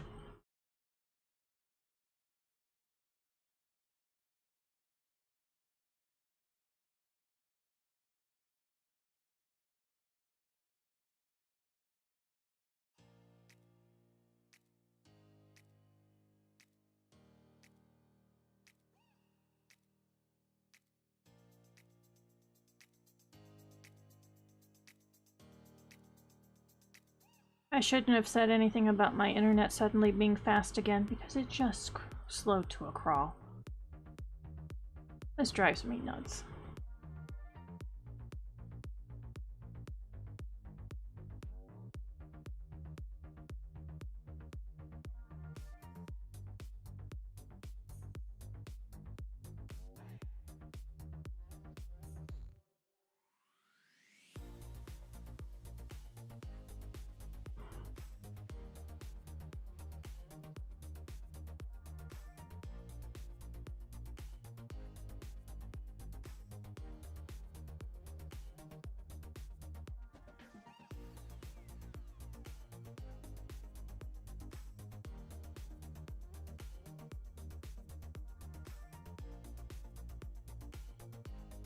Okay, Lizette, I think my main project for the next few days is to figure out what tech is available to the Singer and St. Jude timeline.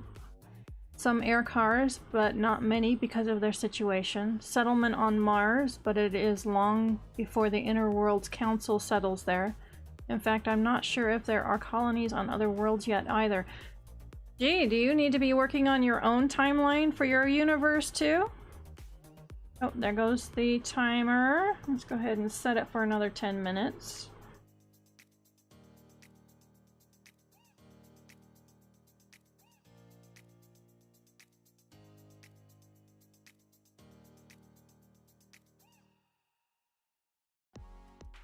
Okay.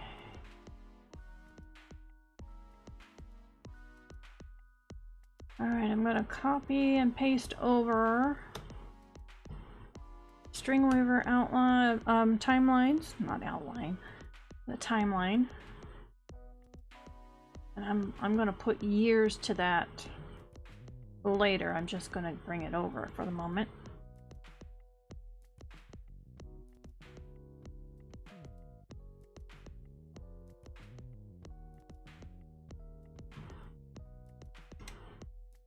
There it goes. And that went in bold. It shouldn't have been in bold. There we go. So this is way past in history, even before when Atlantis fell. Oh, okay, an Aeon, yeah.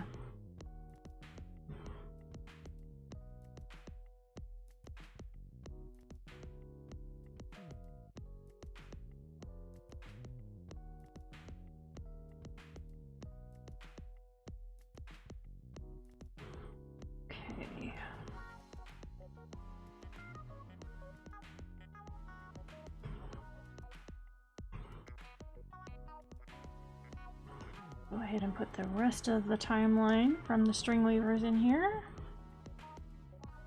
Oh, I need to put in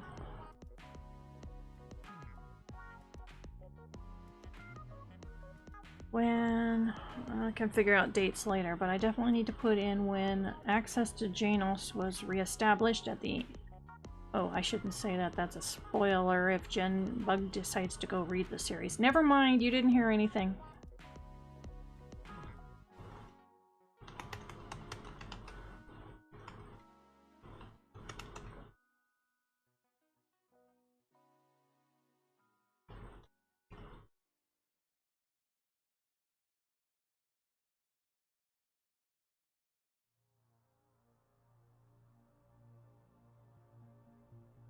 Okay, that's all I had in that one, so I'll go ahead and close this out. I can always come back in if I need to research a specific book.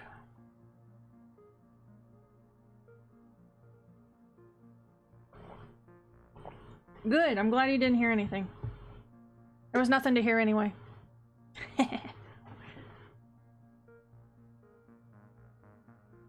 Oh, good, I'm glad you're writing. Are you writing fiction or are you working on university homework?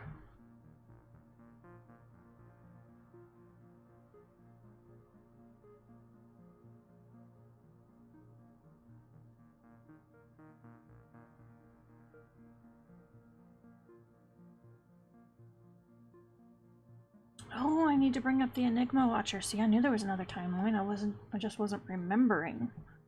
And I just had it up too. Silly me. Alright, let's bring that up.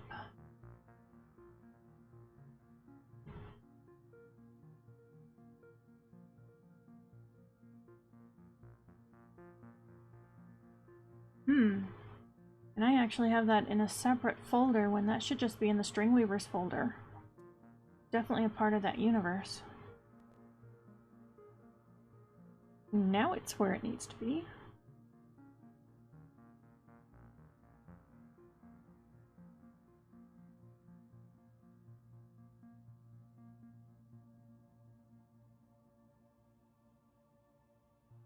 Fiction, you should be doing homework. Not gonna complain, at least somebody's getting new words today. It might not be Lizette or I, but now it's you. That's good.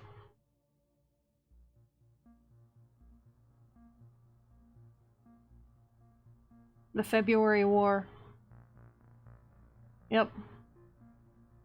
In one of the stories that I don't think I'm going to be writing now, actually one of the big series, Lady Olivia's War. I still love the name of it. I might have to figure out a way to have it at least referenced in some stuff.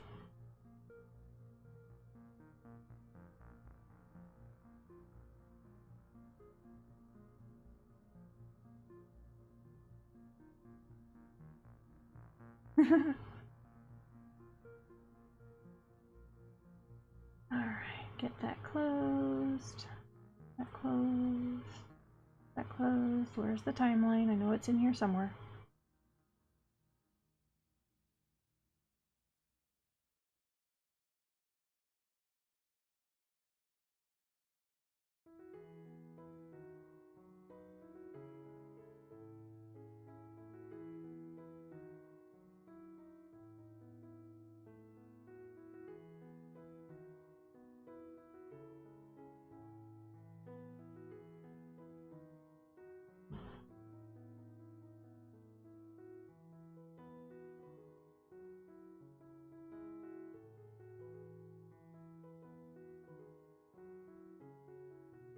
Oh, this is annoying. Usually when I do timelines in these documents, the older dates are at the top, and then, you know, I keep adding the newer dates on the bottom. Well, for some reason in the Enigma Watchers, I did the exact opposite. I was trying to make sense of the dates, and it just wasn't making sense. And I realized the oldest dates were at the bottom of this, and the newer dates on the very top, so I can't just copy and paste.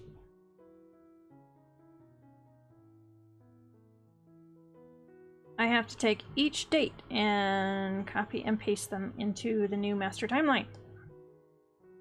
Whee!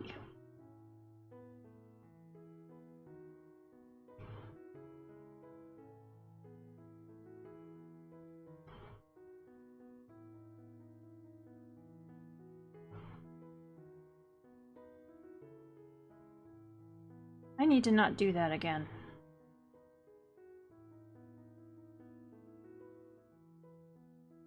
Because this is annoying. I have no idea why only on this one project I did that, because I don't remember ever switching the order in any other project.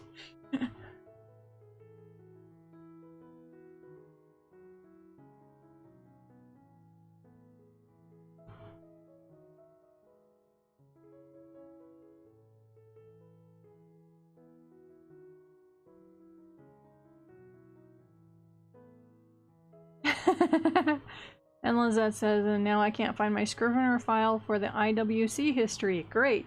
Okay, it's not just me having issues. One of these days we'll get organized. At least that's the lie I keep telling myself.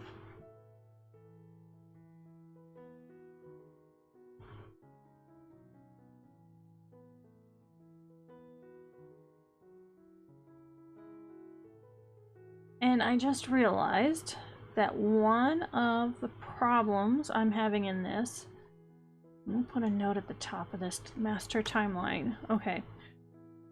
Time can run differently among different universes. So At least slightly. If it's a whole bunch, then there typically is something wrong with that universe.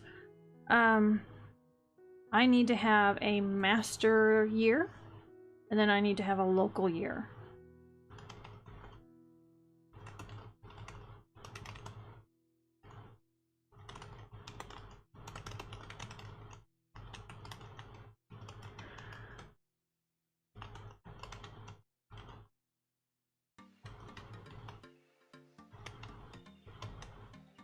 Okay.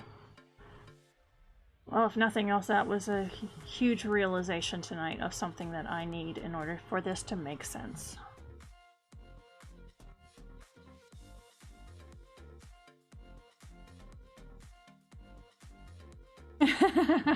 I know what you mean. For me tonight, my main thing is just bringing all these timelines together into one timeline and trying to place the events somewhat in relation to each other. I might not get past that, but at least I can dig the information out and get them all in one spot. Of course, the problem is finding the information.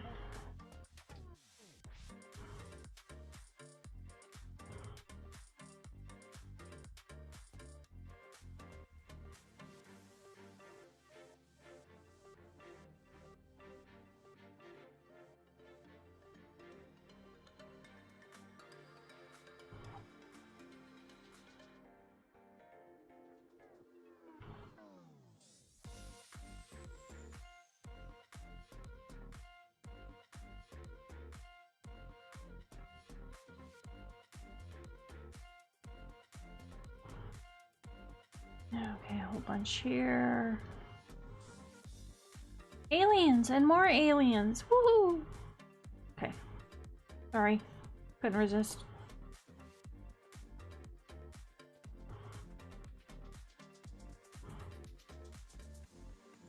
And in the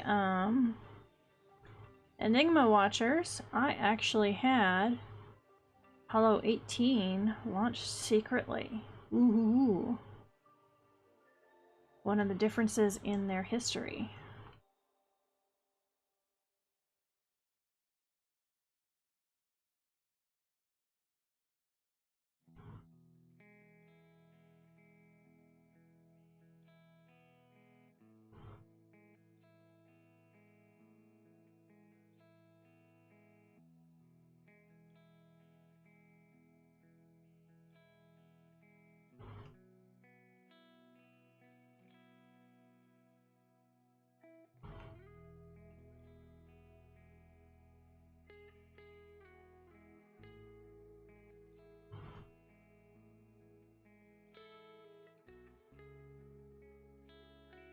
Continuing to put all of these in one at a time, because in this one file I put them in the wrong order. Did I mention I miffed at myself for doing that? I think I did.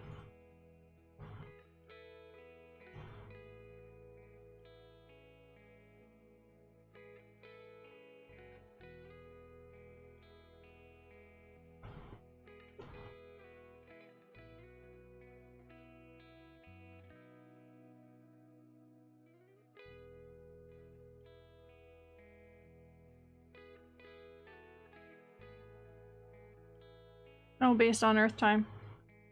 Yeah, gee, that would be so nice to have it that simple. Kind of hard to do that when this crosses across so many universes and timelines.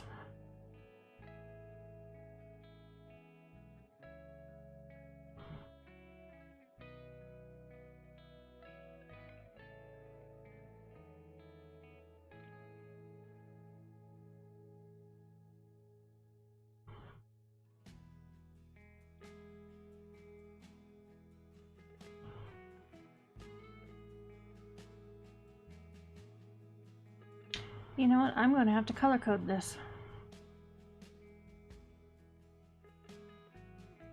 That will make it easier.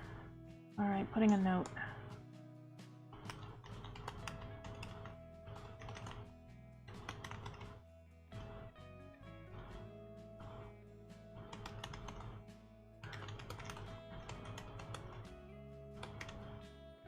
Okay.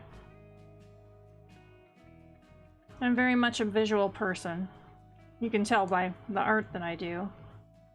So if I color code this to what series or universe it's attached to, then it will make it easy as I'm scrolling through to know what is relevant to specifically what I'm looking for at the moment.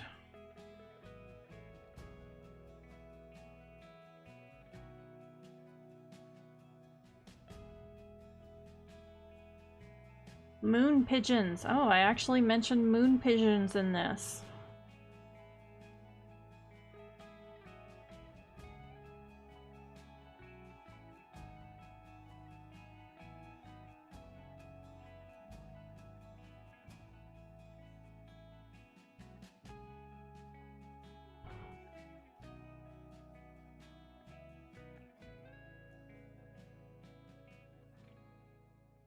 I'm wondering if anybody else is getting a delay on internet, or maybe it's just on my side.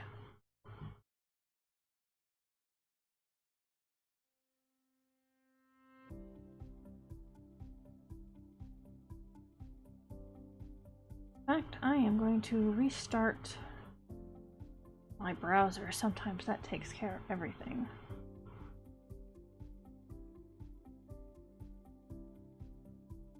Should not affect the broadcast at all.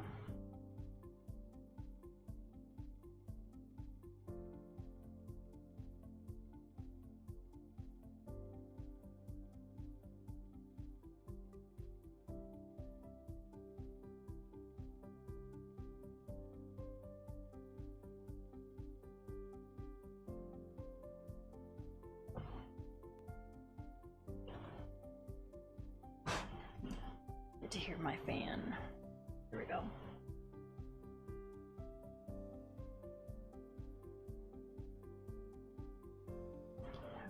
Bring that back up.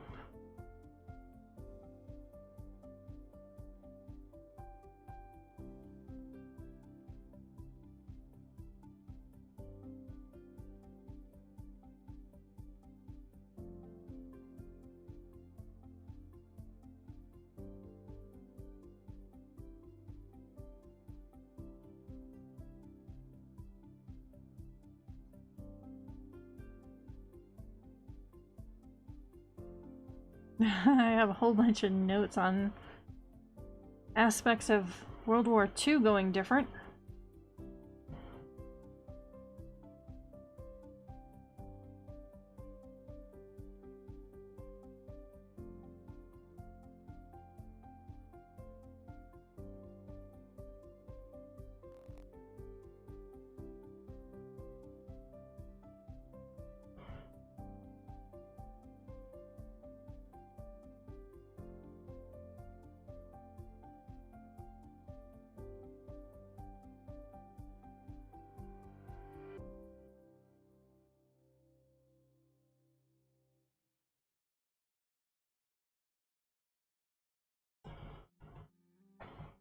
(1942).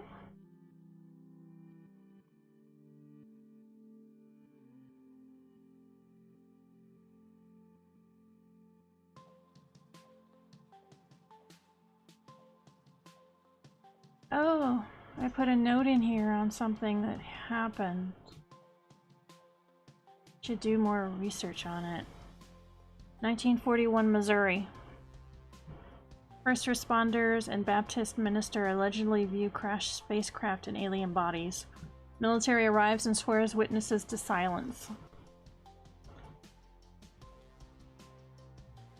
Good old military.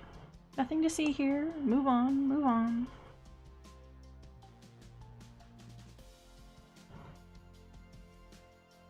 Which of course just makes it live on forever.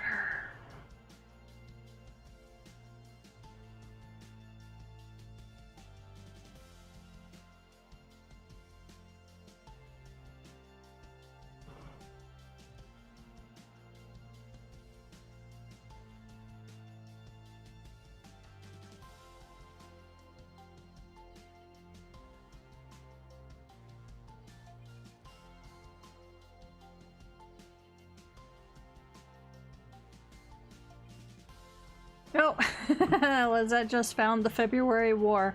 Okay, tell us about the February War. I'm guessing it occurred in February, but that's just a guess.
Oops, I put this in the wrong spot. Okay, let's get this out of here. 1945.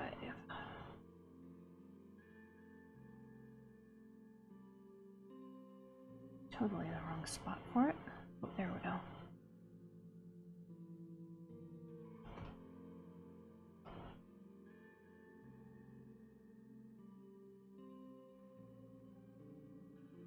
Oh, yeah. Just a small thing. Pretty much destroyed everything and people had to start over. But you know, it was a small thing.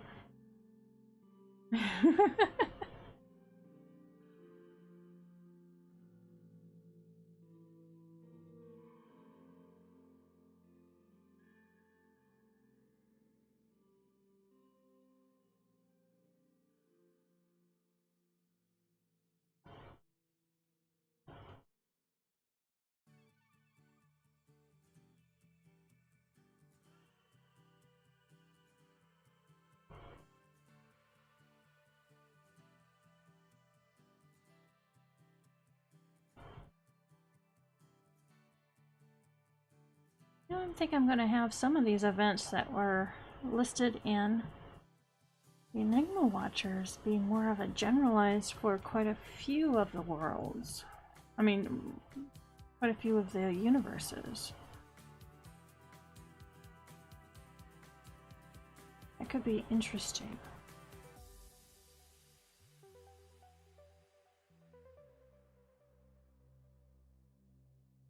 Almost there on this, having to copy and paste every single one.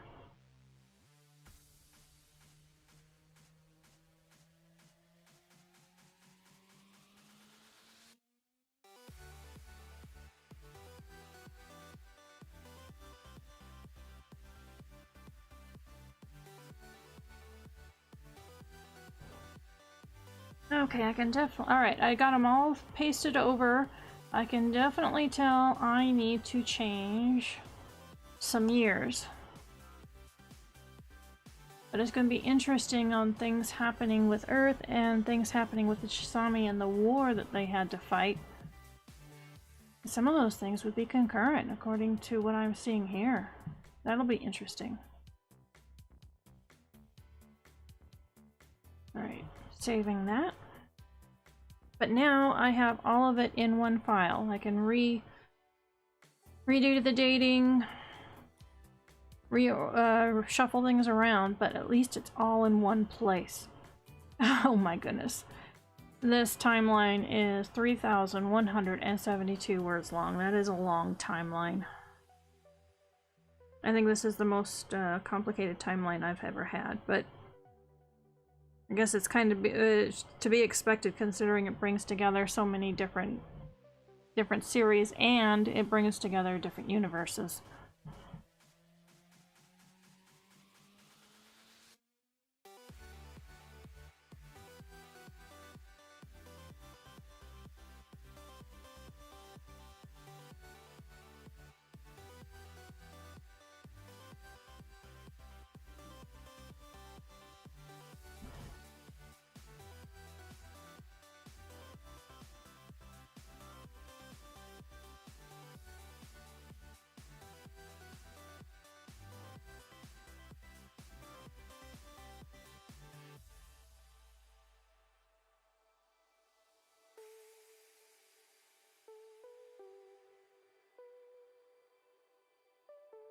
Oh, and it says, I found that everything before and after Singer and St. Jude books is there in the timeline, but not the references to the books themselves.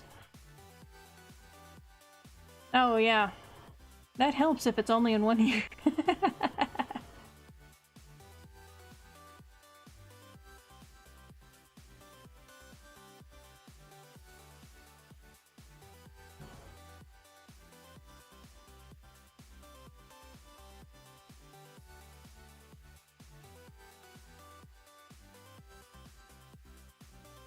Oh, now you're having the problem I have.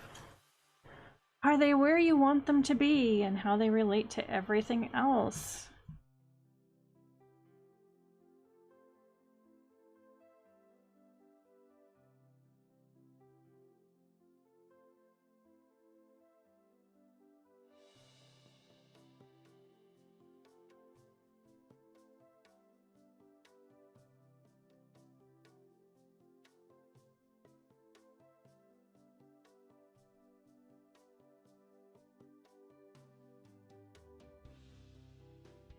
Oh, just realized I don't have the timer going. Go ahead and get that going again.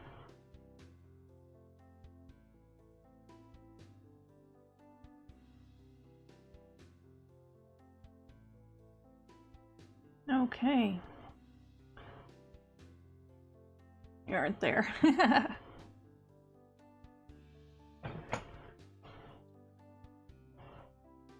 By the way, just a public service announcement. When you're being creative, one of the most heart-wrenching things that can happen is that you lose your work in a computer crash. So, does everybody out there have at least one backup solution that they are using? So, sound off. By the way, I do. I have 2 external drives plus Time Machine going to save things. And for individual projects, I have other, like for the books, they're out there on the cloud. Anybody else?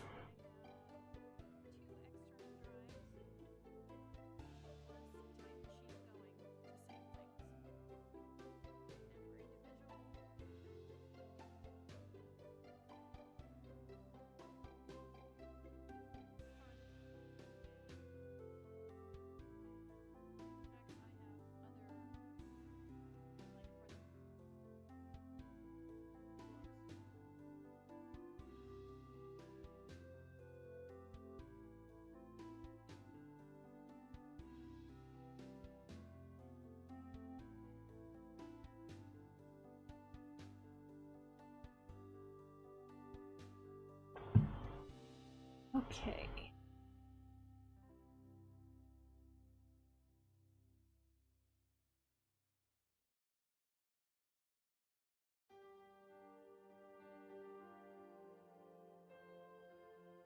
And I can see one thing that I can consolidate right now.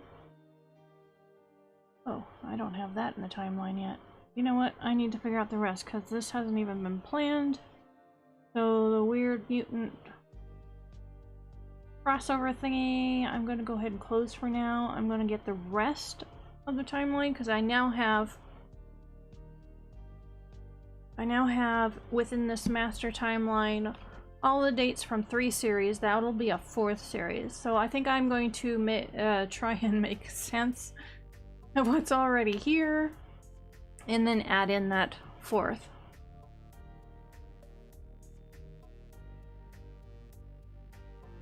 Oh, so do you have like a cloud solution like Backblaze? Oh, yeah, it is Backblaze. Okay. Yep, yep.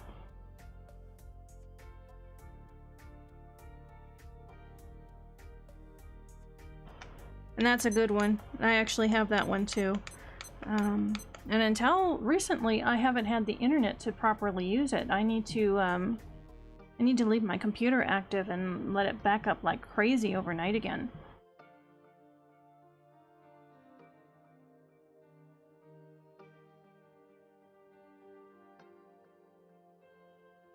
Okay. So Lizette has a backup for her creativity. I have several. How about anyone else that is here on the stream? Genbug, Ash, anybody else? What are you using to back up your most precious documents to make sure they don't disappear?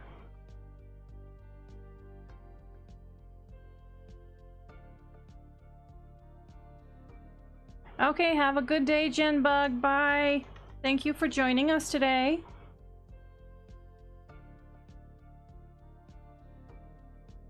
Oh yes, agreed, Lizette. That saved me too.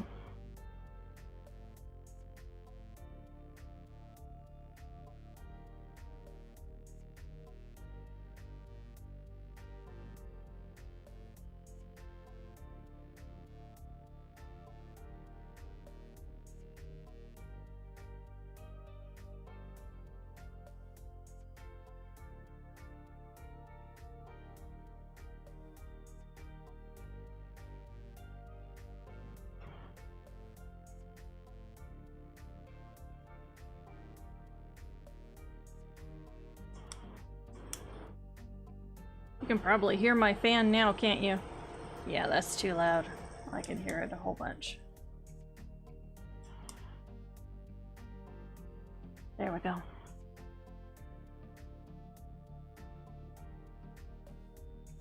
Okay, so across two different universes, I actually have the date of Atlantis having one of their catastrophes as two different points in time. So I need to very first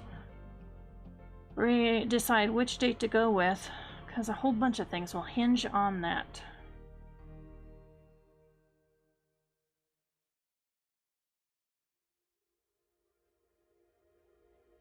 So that is something I can figure out tonight.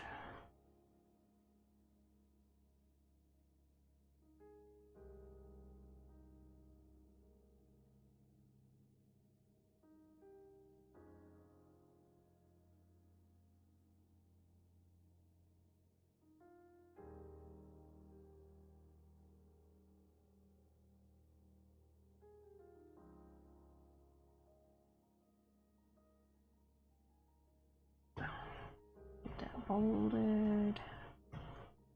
Alright, Atlantis, when did you fall?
Okay, there's a good note.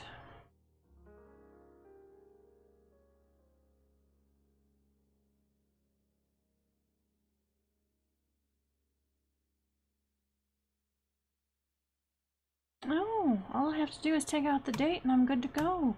Oh, that worked even better than I thought it would. Okay, let me scroll up and make sure that that part's okay.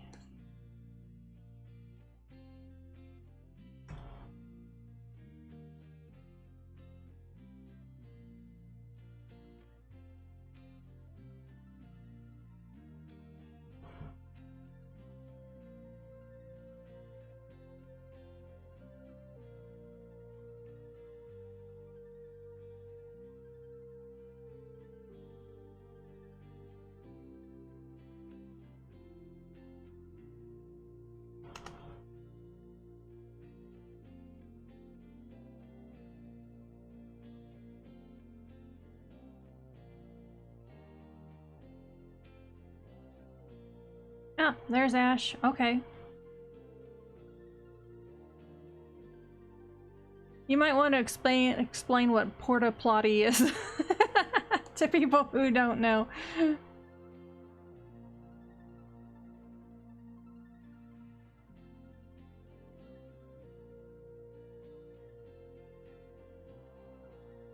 In the original show up. Isn't that the way?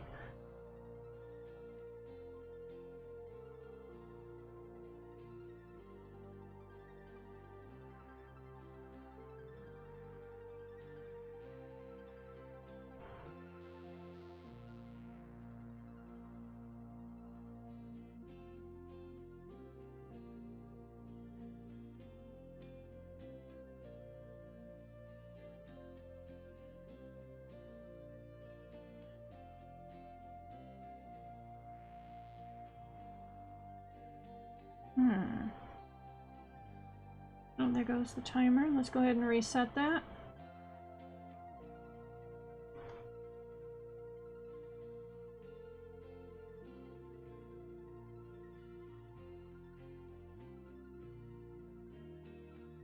Yep, your portable external hard drive.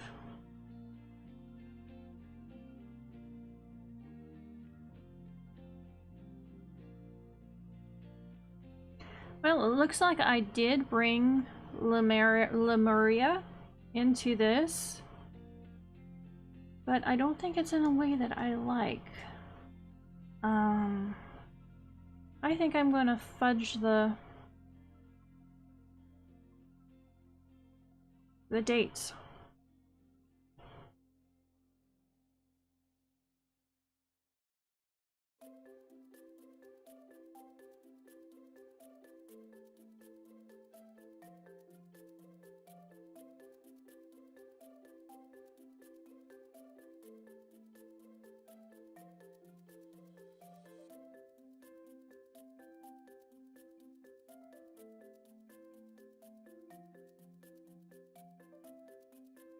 Yeah, I'm putting a note to myself here, because I don't think tonight is the night to make hard and fast decisions on this, but yeah.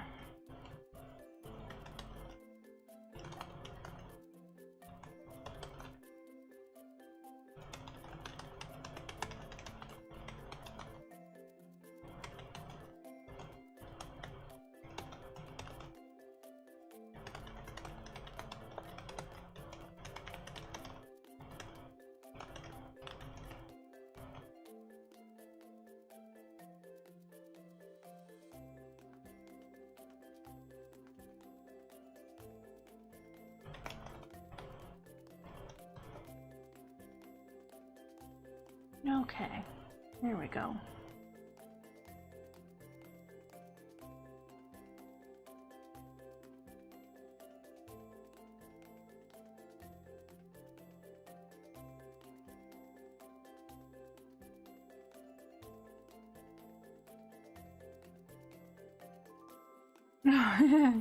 No decisions. Yeah, tonight's not a night for decisions. Like I said, for me, this is mostly about just getting all of this information all in one spot, because it was spread out across so many files. And at least I did that, all except for one series, but that series hasn't been detailed plotted out, so it's not as necessary. More important for me to eventually get what I already have together set in concrete more, or more set in concrete. then I can... the weird mutant crossover thingy can be shaped around the framework I've already decided on. But tonight is not going to be a night for the big decisions. I am making notes to myself on things to think about, though.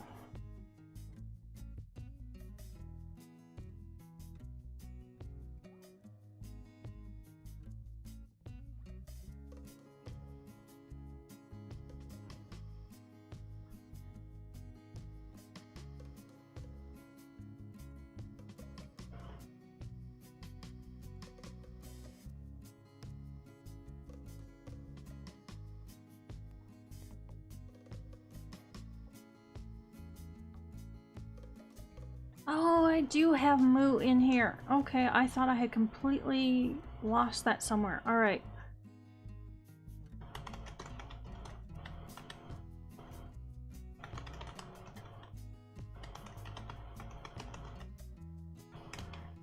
And I just remembered partially what I was going to do with it, but I don't think I wrote it down anywhere.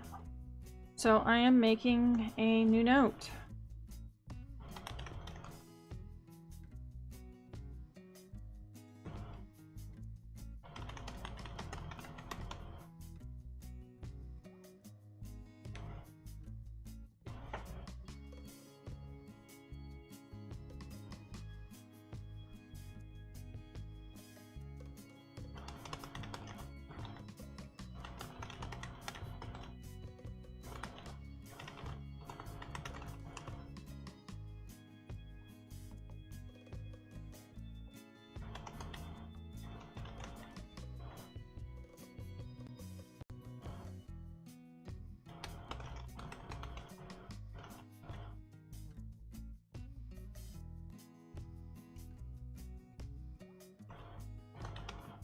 Oh, and I brought the ancient Rama Empire into this. Oh, cool. Yeah, some of that's gonna go into a book somewhere.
Okay, that works. Archimedes!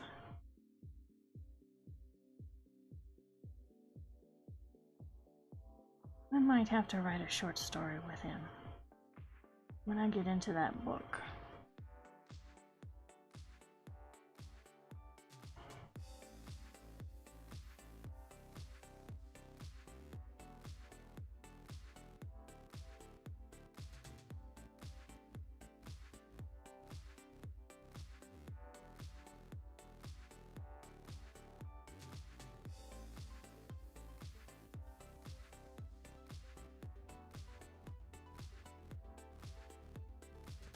Oh, played on it. It could be Ash. One of the sources that I used for finding music that I liked for this playlist is a resource actually provided by YouTube as royalty-free music that is free to use in videos. So there's actually quite a few, I'm sure, quite a few videos out there that are using some of the same music.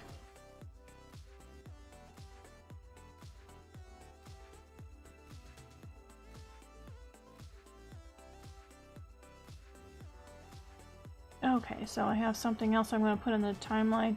I don't have a book for it to go into, but I want to make sure I have it in there just so that I have the information there. And it would be interesting to bring out in a book somewhere. Goodness, that could come out either in a Enigma Watchers book or an Atlantis Shifters book. I'll have to think about that. Yes, yeah, you recognized it.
Oh, I don't know where I found this, but this is actually a real thing. But I put it in my timeline just because it is so perfect for possibly using as a reference in these same series that I've been talking about.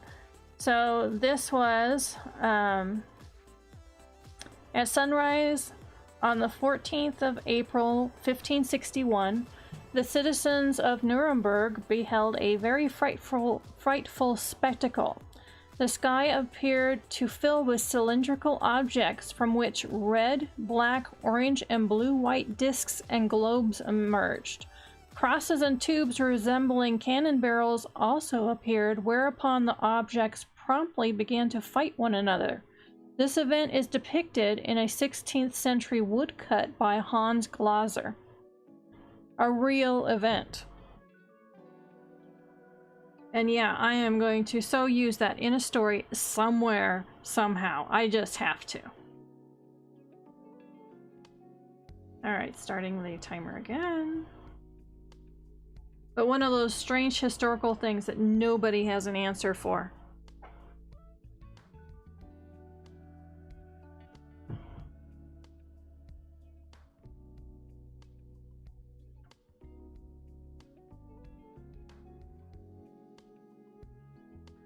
Yeah, it is neat. Yeah, and I just discovered that every time I come across something weird like that, I've been putting this in here as sort of a story prompt for myself.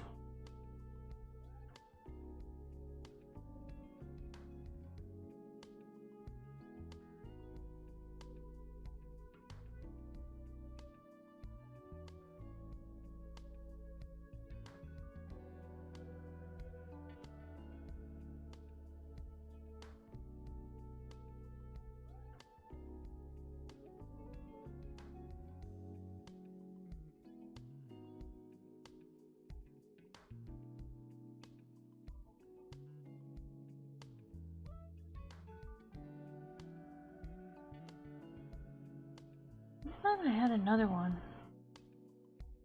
Not that I need to be looking at this and getting ideas, but there you go. Nope, I don't. Okay. Moving on, moving on.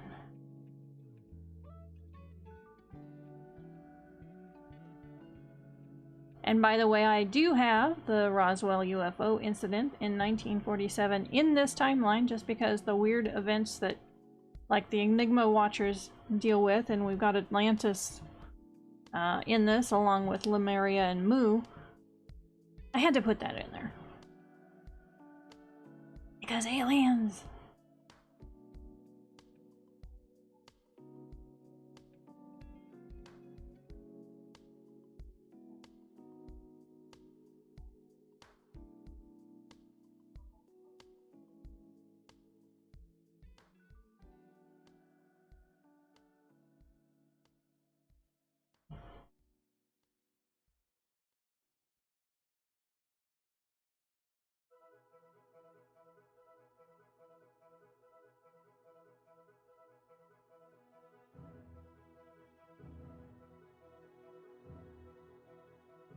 Oh, I did put a little notation. I don't know where I found this, but this is actually real. 1969, July 20th, Apollo 11. Transmissions with Apollo went out for a period of time.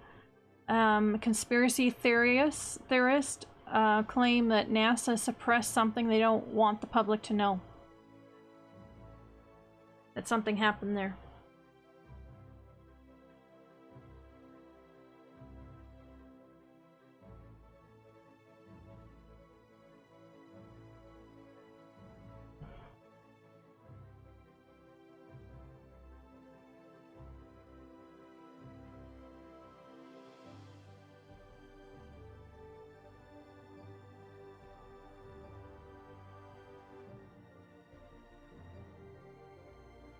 Okay. Indeed, 1985. Yeah, I agree. I think that I am going to start shutting down myself. Because I've gone as far as I can on bringing the information together. At this point, it would be a question of starting to make hard and fast changes. I think that that would be a disaster in the making to do tonight. Let me bring up one other thing here. But we had a really good session tonight. We talked about some good things.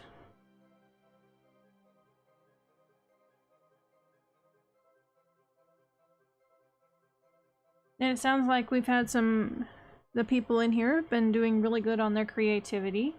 Our newbie, Jenbug, actually got some words on one of her writing projects, so that's good. And Ash, you started working on your outline again. Lizette says she's done as much damage as she can do tonight.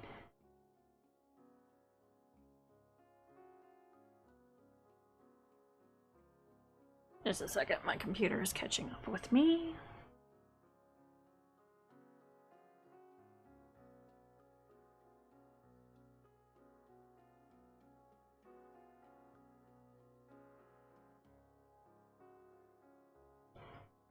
Okay, so yes, we're gonna go ahead and start shutting down.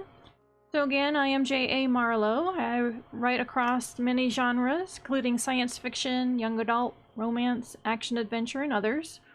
All have in common interesting characters, exotic locales, all accompanied by a sense of wonder with optimistic endings. My popular series include The Stringweavers, which we've been talking about tonight, Salmon Run, and Redpoint One. My books can be found at all major retailers, online retailers all across the world, and are also available on the shelf or by order at your local bookstore. You can find me at my home webpage at jamarlow.com.